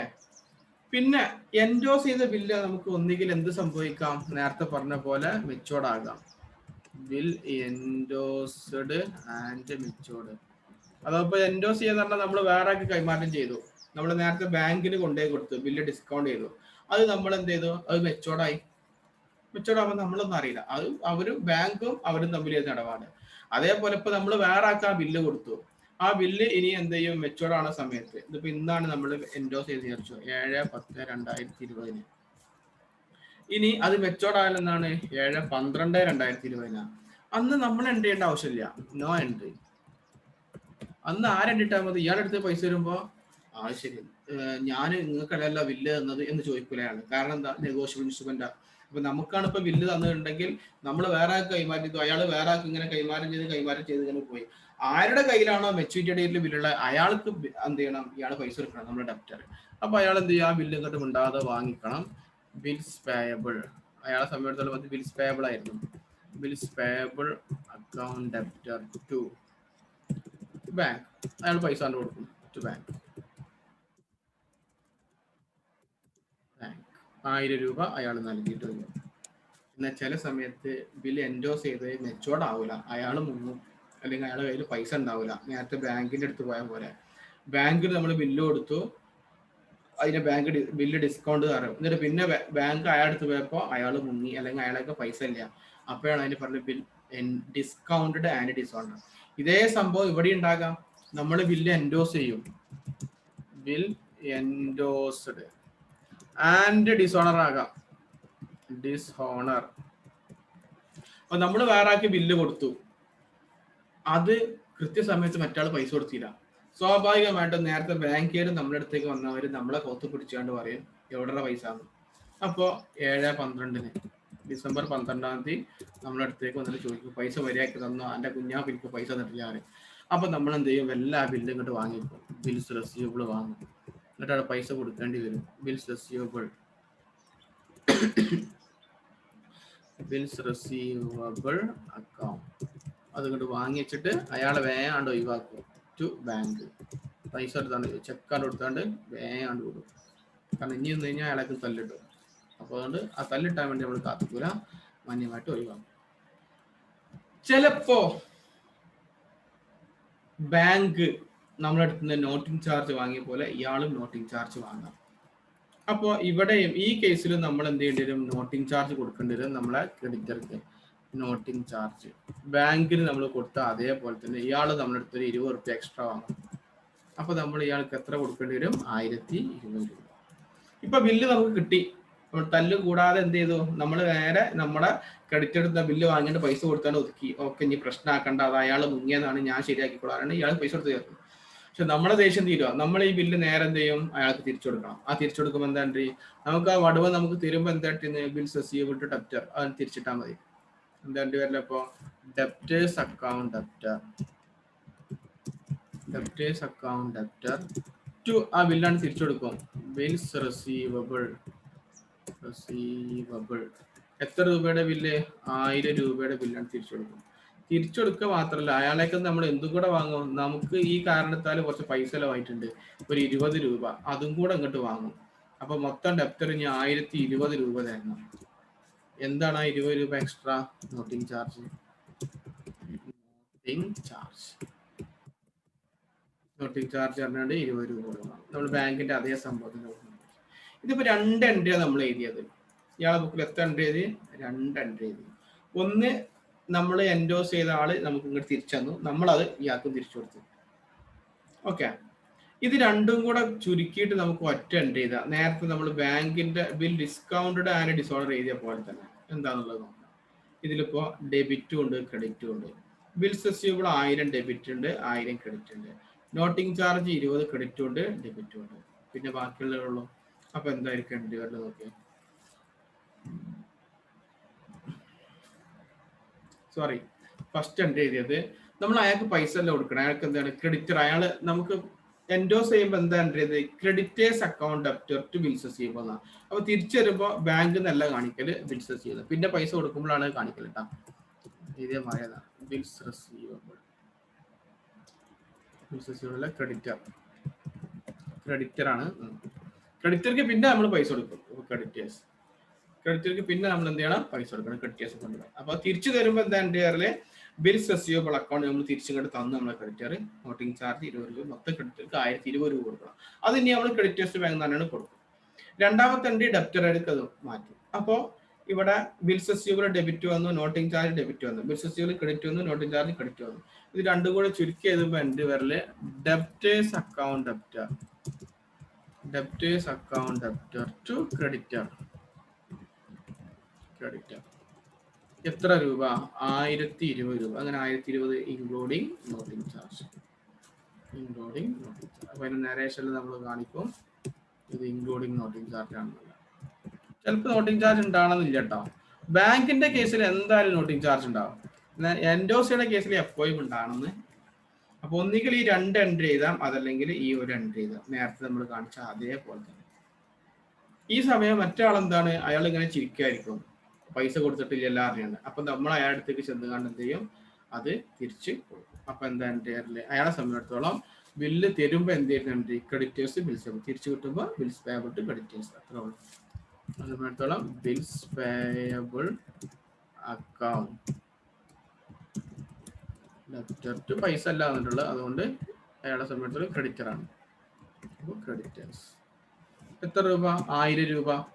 പക്ഷെ നമ്മൾ 1000 രൂപ അല്ല അയാളോട് പറയല്. എത്ര വേണമെന്ന? 1020 രൂപ. അതെന്തിനാ 1020 രൂപ? കാരണം നോട്ടിംഗ് ചാർജും കൂടെ നമുക്ക് ചെലവായിട്ട് അതും കൂടെ നമ്മൾ അയാളേക്കത് വാങ്ങും. അതുകൊണ്ട് അയാൾ എത്ര തരണം? 1020 രൂപ തരണം. അപ്പൊ അയാൾക്ക് നമ്മൾ എന്തും കൂടെ പണി കൊടുക്കുന്നുണ്ട്, ഈ നോട്ടിംഗ് ചാർജ്. നമ്മളെ ക്രെഡിറ്റർക്ക് കൊടുത്ത നോട്ടിംഗ് ചാർജ് ഇവിടെ കൊടുക്കും. ഉണ്ടെങ്കിൽ ഇട്ടാ, ഉണ്ടെങ്കിൽ കൊടുത്താൽ മതി, ഇല്ലെങ്കിൽ വേണ്ട. ബാങ്കിന്റെ കേസിൽ എന്തായാലും ഉണ്ടാവും, ഈ കേസിൽ ഉണ്ടാവണമെന്നില്ല. ബാങ്കിന്റെ കേസിൽ നമ്മൾ നോട്ടിംഗ് ചാർജ് ചെയ്തിരുന്നു. ഈ കേസിൽ നോട്ടിംഗ് ചാർജ് നിർബന്ധമില്ല, പക്ഷെ ചില ക്വസ്റ്റ്യൻ ഉണ്ടായിരിക്കും. ഇതാണ് ബിൽ എൻഡോസ് ചെയ്യുക എന്ന് പറയുന്ന. ഓക്കെ, ഇനി നമുക്കൊരു 5 മിനിറ്റ് കൂടെ ഉണ്ട്. അതിൽ ഒരു കാര്യം കൂടെ ഇതിലുള്ളത്, ഇപ്പൊ നമ്മൾ പറഞ്ഞ ഓപ്ഷൻസ് ഇത്ര നോക്കുക. ഇനി ഒരു ഓപ്ഷനും കൂടെ ഉണ്ട്, അതും കൂടെ പറഞ്ഞിട്ട് നമുക്കൊരു ചെറിയ ബ്രേക്ക് എടുക്കാം. ഒന്ന്, ബില്ല് നമുക്ക് കിട്ടി. ആ കിട്ടിയതിന് ശേഷം ഒന്നുകിൽ അത് മെച്ചൂർഡ് ആകുക, അല്ലെങ്കിൽ അത് ഡിസോണർ ആകുക. 2 ഓപ്ഷനായി. പിന്നെ ഒരു ഓപ്ഷൻ ഉണ്ട് ബില്ല് ഡിസ്കൗണ്ട് ചെയ്യാന്നുള്ളത്. ഡിസ്കൗണ്ട് ചെയ്യാന്നുള്ള ഓപ്ഷൻ മൂന്നാമത്തെ. പിന്നെ 4ാമത്തെ ഓപ്ഷനാണ് ഈ ബില്ല് എൻഡോസ് ചെയ്യാന്നുള്ളത്. അങ്ങനെ 4 ഓപ്ഷനാണ് നമ്മൾ പറഞ്ഞത്. 4 option. 1 bill matured, 2 bill dishonour, 3 bill discount, 4 bill endorse. Bill discount ചെയ്യുകയാണെങ്കിൽ അവിടെ 2 സബ് ഓപ്ഷൻ ഉണ്ട്. ഒന്നുകിൽ അത് പിന്നെ മെച്ചോർഡ് ആകാം, അല്ലെങ്കിൽ ഡിസോണർ ആകാം. അതേപോലെ തന്നെ ബില്ല് എൻഡോസ് ചെയ്ത് കഴിഞ്ഞാലും 2 സബ് ഓപ്ഷൻ ഉണ്ട്. ഒന്ന് അത് മെച്ചോർഡ് ആകാം, അല്ലെങ്കിൽ അത് ഡിസോണർ ആകാം എന്നുള്ള 2 ഓപ്ഷൻസ്. ഇനി ലാസ്റ്റ് 5ാമത്തെ ഓപ്ഷൻ. 5ാമത്തെ ഓപ്ഷൻ ഇതും കൂടെ കഴിഞ്ഞാൽ നമുക്ക് ഈ ചാപ്റ്ററിലെ ഏകദേശം 70% കഴിഞ്ഞു. പിന്നെ നമുക്ക് പ്രോബ്ലം ചെയ്യാനുണ്ടാവുള്ളൂ. പിന്നെ അതിൽ ആ പ്രോബ്ലത്തിൽ വരുന്ന 1-2 അഡ്ജസ്റ്റ്മെന്റ് ഉള്ള അക്കോമഡേഷൻ ബിൽ എന്ന് പറയുന്നത്. 5ാമത്തെ ഓപ്ഷനാണ് ബിൽ റിട്ടയർമെന്റ്. ബില്ല് റിട്ടയർ ചെയ്യാം. ബേജാറാണ്ട, ഒരു കാലയളവ് കേട്ടതല്ല. റിട്ടയർമെന്റ്. ബില്ല് റിട്ടയർമെന്റ് എന്ന് പറഞ്ഞാൽ ഏർലിയർ സെറ്റിൽമെന്റ് എന്ന് പറയുന്നത്. Earlier settlement. സോറി, ഇതിന് മുമ്പ് ആദ്യം രണ്ട് ബില്ല് റിന്യൂ. അത് കഴിഞ്ഞിട്ട് അതിലേക്ക് പോവാം. ബില്ല് റിന്യൂ ചെയ്യാം. ബിൽ റിന്യൂവൽ, അതിലാണ് ഏർലിയർ സെറ്റിൽമെന്റ്. അഥവാ നമ്മളിപ്പോ ബില്ല് തയ്യാറാക്കിയത് ഇന്നാണ്, അഥവാ ഒക്ടോബർ 7-ാം തീയതി. എന്നാണ് മെച്ചൂർഡ് ആയാല്? ഡിസംബർ 7-ാം തീയതി. അപ്പോ ഡിസംബർ 7-ാം തീയതി ആയപ്പോ അയാൾ വന്നിട്ട് പറഞ്ഞു, എൻ്റെ അടുത്ത് പൈസ ഇല്ല ചേട്ടാ, അതുകൊണ്ട് എനിക്കൊരു 2 മാസം കൂടി നീട്ടി തരണം എന്ന് പറഞ്ഞു. അപ്പൊ നമ്മൾക്ക് മനസ്സിലായി അയാൾക്ക് പൈസ ഇല്ലായിട്ട് അയാൾ പറ്റിക്കൊന്നല്ല, അയാളുടെ കയ്യിൽ പൈസ ഇല്ല, അതുകൊണ്ട് നമ്മോട് പറഞ്ഞാണ്. അപ്പൊ നമ്മൾ അനുഭവിച്ചെടുത്തു. ഓക്കെ, അങ്ങനെയാണെങ്കിൽ ഞാൻ 2 മാസം കൂടി നീട്ടിത്തരാം എന്ന് പറഞ്ഞു. അപ്പോ ഡിസംബർ 7-ാം തീയതി 7/12/2020 അയാൾ വന്നിട്ട് നമ്മോട് പറയണേ എൻ്റെ അടുത്ത് പൈസ ഇല്ല, ഒരു 2 മാസം കൂടി നീട്ടിത്തരാം. അപ്പൊ ബില്ലിൽ നമുക്ക് നേരത്തെ എഴുതിയ ബില്ലിൽ നമ്മൾ 2 മാസം എഴുതിയതാണ്. അപ്പൊ ഇതിൽ ഡേറ്റ് ഇട്ടിട്ടുണ്ട്. ഏത്? 7/10/2020 എന്നുള്ള ആ ഡേറ്റ് പ്രകാരം 2 മാസം ആയി. ഇനി ഇതിന് വെട്ടിത്തിരുത്താൻ പറ്റുന്നില്ല, ഇത് 4 ആക്കാനൊന്നും പറ്റില്ല. അപ്പൊ അതുകൊണ്ട് നമ്മൾ ഇവിടെ ചെയ്യേണ്ട പരിപാടിയാണ്, ഇങ്ങനെ ഒരു സംഭവം ഉണ്ടായി കഴിഞ്ഞാൽ ആദ്യം നമ്മൾ ചെയ്യേണ്ടത് ഓൾഡ് ബില്ല് ക്യാൻസൽ ചെയ്യുക എന്നുള്ളതാണ്. ഓൾഡ് ബില്ല് എന്ത് ചെയ്യണം? ക്യാൻസൽ ചെയ്യും. എന്നിട്ടൊരു പുതിയ ബില്ല് അയാൾക്ക് ഉണ്ടാക്കി കൊടുക്കും. എന്നിട്ടൊരു ന്യൂ ബില്ല് ഉണ്ടാക്കും. അപ്പൊ 2 എൻട്രി അവിടെ വരും. ന്യൂ ബില്ല് ഉണ്ടാകും. ഓൾഡ് ബില്ല് ക്യാൻസൽ ചെയ്യുമ്പോൾ എന്താ എൻട്രി? ബില്ല് കിട്ടുമ്പോൾ എന്തായിരുന്നു entry? Bills receivable account debtor to debtors. Bills receivable account debtor debtors. അത് ക്യാൻസൽ ചെയ്യുമ്പോൾ നേരെ തിരിച്ചു എഴുതിയാൽ മതി. എന്തായിരിക്കും എൻട്രി വരല്? Debtors account debtor to debtors account debtor to bills receivable. അത് നേരെ നമ്മൾ ക്യാൻസൽ ചെയ്ത് കൊടുക്കും അയാളോട്. ഓക്കെ, സന്തോഷപൂർവ്വം ക്യാൻസൽ ചെയ്തു.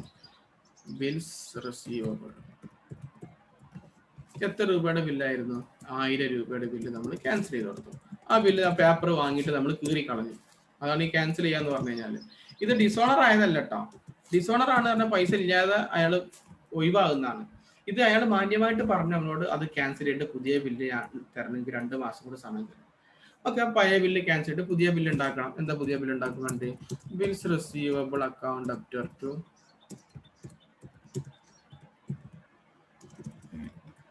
പുതിയ ബില്ല് ഉണ്ടാക്കി 1000 രൂപയുടെ ടു ഡെപ്റ്റേഴ്സ് 1000 രൂപ. ഓൾഡ് ബില്ല് ക്യാൻസൽ ചെയ്ത് പുതിയ ബില്ല് ഉണ്ടാക്കുക. ഇങ്ങനെ 2 എൻട്രി ഉണ്ട്. ബില്ല് റിന്യൂ ചെയ്യുക എന്ന് പറഞ്ഞാൽ ഓൾഡ് ബില്ല് ക്യാൻസൽ ചെയ്യുക, എന്നിട്ട് പുതിയ ബില്ല് ഉണ്ടാക്കുക എന്നുള്ളതാണ്. അപ്പൊ 2 എൻട്രി വന്നു. ഒന്ന് ഓൾഡ് ബില്ല് ക്യാൻസൽ ചെയ്യണം എന്നുള്ളത്, 2 ഒന്ന് പുതിയ ബില്ല് ഉണ്ടാക്കുക എന്നുള്ളത്. അപ്പൊ നമുക്ക് തോന്നും ഇതാണ് ചുരുക്കിക്കൂടെ, ഡെപ്റ്ററിന്റെ ഡെബിറ്റും ഉണ്ട് ക്രെഡിറ്റും ഉണ്ട്, ബിൽസ് റിസീവബിളിന് ക്രെഡിറ്റും ഉണ്ട് ഡെബിറ്റും ഉണ്ട്. അപ്പൊ ഇത് വെട്ടിപ്പോലെ ഇല്ല, അത് രണ്ട് തന്നെയാണ്. എന്നാൽ ഇതിൽ വരുന്നൊരു അഡ്ജസ്റ്റ്മെന്റ് എന്താന്ന് വെച്ച് കഴിഞ്ഞാൽ, ഇപ്പൊ 2 മാസം സമയം പറഞ്ഞു അയാൾ പൈസ തന്നില്ല, ഇനി 2 മാസം നീട്ടുകയാണ്. അപ്പൊ നമ്മൾ പറയും അങ്ങനെയാണെങ്കിൽ നീട്ടുകയാണെങ്കിൽ ആ നീട്ടുന്ന പീരീഡിലേക്ക് ഇൻട്രസ്റ്റ് കൂടെ തരണം. അപ്പൊ ബിൽസ് റിസീവബിൾ ഇനി 1000 ഉള്ളത് 1040 രൂപ ആക്കണം. അപ്പൊ എന്താണ് ബാക്കി എമൗണ്ട്? 1000 അല്ലേ തരാനുള്ളൂ. നമ്മൾ അയാളോട് പറയും അത് ഇൻട്രസ്റ്റ് ആണ്, ഇൻട്രസ്റ്റ്. അപ്പോൾ 2 മാസം കൂടെ നീട്ടുന്നതിനുള്ള ഇൻട്രസ്റ്റ് 40 രൂപ കൊടുക്കണം. അപ്പൊ പുതിയ ബില്ലിൽ എന്തായി? 1040 രൂപ ആയി. ചില ആളുകൾ എന്ത് ചെയ്യും, ഈ 40 രൂപ ക്യാഷ് ആയിട്ട് ഇങ്ങോട്ട് വാങ്ങും, അഥവാ ക്യാഷും കൂടെ കാണിക്കും. ക്യാഷ് ആയിട്ട് 40 വാങ്ങിയിട്ട് ബില്ല് 40, പിന്നെ 1000 രൂപേന്റെ തന്നെ പുതിയ ബില്ലും ഉണ്ടാവുള്ളൂ. ക്യാഷ് ആയിട്ട് 40 വാങ്ങും, അങ്ങനെയും ചെയ്യാം. ചിലരെന്ത് ചെയ്യും, ക്യാഷ് ആയിട്ട് വാങ്ങൂല, പുതിയ ബില്ല് എന്ത് ചെയ്യും 1040 രൂപയാണെന്ന് പറയും. ഇതാണ് ബില്ല് റിന്യൂ ചെയ്യുക, old bill cancel and renew ചെയ്യുക. അപ്പൊ ഇനി 2 മാസത്തേക്ക് നീട്ടി കൊടുത്തു ഡിസംബറിന്. അപ്പൊ ഇനി എന്നാ പൈസ അയാള്? ജനുവരി 7-ാം തീയതി, ഫെബ്രുവരി 7-ാം തീയതിയാണ് അയാൾ പൈസ തരല്. അപ്പൊ ഇനി അയാൾ ഫെബ്രുവരി 7-ാം തീയതി പൈസ തന്നാൽ മതി. പക്ഷെ അയാൾ എന്ത് ചെയ്തു, ജനുവരി 7-ാം തീയതി പൈസ കൊടുന്നു, 7/1/2020 പൈസ കൊടുന്നു. 2 മാസമാണ് അയാൾ സമയം നീട്ടി ചോദിച്ചത്, പക്ഷെ അയാൾ 1 മാസം കഴിഞ്ഞപ്പോൾ തന്നെ പൈസ കൊടുന്നു. ഇതിനെയാണ് ബിൽ റിട്ടയർ എന്ന് പറയുന്നത്, ബിൽ റിട്ടയർമെന്റ്. അഥവാ ബിൽ റിട്ടയർമെന്റ് എന്ന് പറഞ്ഞാൽ എന്താ, നേരത്തെ പൈസ തരുന്നതിനെയാണ് ബിൽ റിട്ടയർമെന്റ് എന്ന് പറഞ്ഞാൽ. നമ്മൾ അയാളുടെ 1040 രൂപ ചോദിച്ചത് എന്തിനാ? 2 മാസം അയാൾ നീട്ടിയതുകൊണ്ടാണ്. അയാൾ 1 മാസം കഴിഞ്ഞപ്പോൾ തന്നെ നമുക്ക് പൈസ കൊടുത്തു തന്നു. അപ്പൊ നമ്മൾ പൈസ കൊടുത്തപ്പോൾ അതിനെ മെച്ചൂർഡ് ആകാൻ, അപ്പൊ എന്താ രണ്ട് പേരില് നമുക്ക് പൈസ കിട്ടും. Bank account debtor, bank account debtor to bills receivable. Bills receivable എത്ര രൂപയാണ് ബിൽസ് റിസീവബിളിന്റെ എമൗണ്ട്? 1040. പക്ഷെ നമ്മൾ അയാളോട് പറയും 1020 മതി. ബാക്കിയുള്ളത് നമ്മൾ അയാൾക്ക് റിബേറ്റ് നൽകും. റിബേറ്റ് ആയി കണ്ട് 20 രൂപ നൽകും. അത് 1040 രൂപ തരാനുള്ളതിന് പകരം നമ്മൾ എത്ര വാങ്ങുള്ളൂ? 20 രൂപ, 1020 രൂപ വാങ്ങുള്ളൂ. കാരണം 2 മാസത്തേക്കുള്ള ഇൻട്രസ്റ്റ് ആണ് 1040 രൂപ. 1 മാസം കഴിഞ്ഞപ്പോൾ തന്നെ തന്നു, അപ്പൊ നമ്മൾ 20 രൂപ കുറച്ചു കൊടുത്തു. ഇങ്ങനെ നേരത്തെ പൈസ കൊടുത്തു തരുമ്പോൾ നമ്മൾ പൈസ കുറച്ചു കൊടുക്കുന്നില്ല. ഇൻട്രസ്റ്റ് ആകണമെന്നില്ല കേട്ടോ. നമുക്ക് 1000 രൂപ തരാനുണ്ട്, അയാൾ നേരത്തെ പൈസ കൊടുത്ത് നമ്മൾ 950 വാങ്ങും. അങ്ങനെ അതിനൊക്കെ നമുക്ക് റിബേറ്റ് എന്ന് പറയും. ഇത് അയാളെ ബുക്കിൽ എന്തായിരിക്കും എൻട്രി? ഓൾഡ് ബില്ല് ക്യാൻസൽ ചെയ്യുമ്പോൾ എന്തായിരിക്കും എൻട്രി? ആളെ ബില്ല് ആദ്യം തയ്യാറാക്കുമ്പോൾ എന്തായിരുന്നു? Creditors to bills. അത് നേരെ തിരിച്ചിടുക. എന്തായിരിക്കും entry? Bills payable account debtor to bills payable account debtor. Bills payable account debtor 1000 രൂപയുടെ ബില്ല് ക്യാൻസൽ ചെയ്യുമ്പോൾ ടു ക്രെഡിറ്റേഴ്സ്. ഇയാളെ ബുക്കിൽ മിക്കവാറും ഈ എൻട്രിന് റിപ്പീറ്റേഷൻ വരുന്നത് 1000 രൂപ. പുതിയ ബില്ല് ഉണ്ടാക്കുമ്പോഴോ creditors account bills payable, simple. Creditors account debtor to bills payable. നേരത്തെ ഇയാൾ പൈസ കൊടുക്കുമ്പോഴാ പൈസ കൊടുക്കാണ്, അപ്പൊ എന്തായിരിക്കും വരല്? Bills payable. ഇവിടെ ഒരു സംഭവം വരുന്നുണ്ട് കേട്ടോ, നേരത്തെ എമൗണ്ട് എഴുതിയിട്ടില്ല. പുതിയ ബില്ല് ഉണ്ടാക്കുമ്പോൾ ക്രെഡിറ്റേഴ്സ് അക്കൗണ്ട് ഡെപ്റ്റർ എത്ര രൂപ ഇയാൾ നൽകാണ്ട്? 1040 നൽകാനുള്ളത്. എന്നിട്ട് 1040 ബില്ലിന്റെ എമൗണ്ട് 1000 രൂപ. എന്തും കൂടെ നൽകണം? ഇൻട്രസ്റ്റും കൂടെ നൽകണം. ക്രെഡിറ്റർ നൽകാനുള്ളത് 1000, ഇൻട്രസ്റ്റും കൂടെ പുതിയത് വന്നതാണ് ഇൻട്രസ്റ്റ്. ഇൻട്രസ്റ്റ് 40 രൂപ അടക്കാം. മൊത്തം പുതിയ ബില്ല് എത്രയാണ്? 1040 രൂപ. ഇവിടെ പുതിയ ബില്ല് പുറത്ത് 1040 ആണ്. ഇനി ആ 1040 രൂപയുടെ ബില്ല് അയാൾ നൽകുമ്പോൾ നേരത്തെ നൽകിയ അയാള്, അപ്പൊ 1040 രൂപയുടെ ബില്ല് നൽകുമ്പോ ടു ബാങ്ക് അയാൾ എത്ര നൽകുന്നുള്ളൂ? 1020. ബാക്കിയുള്ള അയാൾക്ക് എന്ത് ചെയ്തു? ഡിസ്കൗണ്ട് കിട്ടി. അതിനിവിടെ ഇയാൾ എന്തെന്നെ പറഞ്ഞത്? റിബേറ്റ് എന്ന് പറയും. റിബേറ്റ് എന്ന്. രൂപ അയാൾക്ക് ഇൻകം ആണ് റിബേറ്റ്, ഇയാൾക്ക് എക്സ്പെൻസും ആണ്. ഇതാണ് ബിൽ റിന്യൂവൽ. ബാങ്ക് വിളിക്കണ്ട, ഒന്ന് വായിച്ചു നോക്കിട്ടാ ഈ എൻട്രികളൊക്കെ.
ഓക്കെ, അപ്പൊ 5 ഓപ്ഷനാണ് നമ്മൾ ഇതുവരെ പറഞ്ഞത്.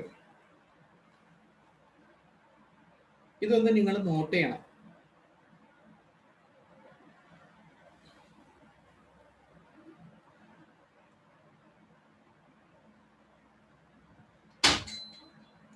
ഇപ്പൊ 12:23 ഒരു 10 മിനിറ്റ് സമയം തരാം നോട്ട് ചെയ്യാൻ.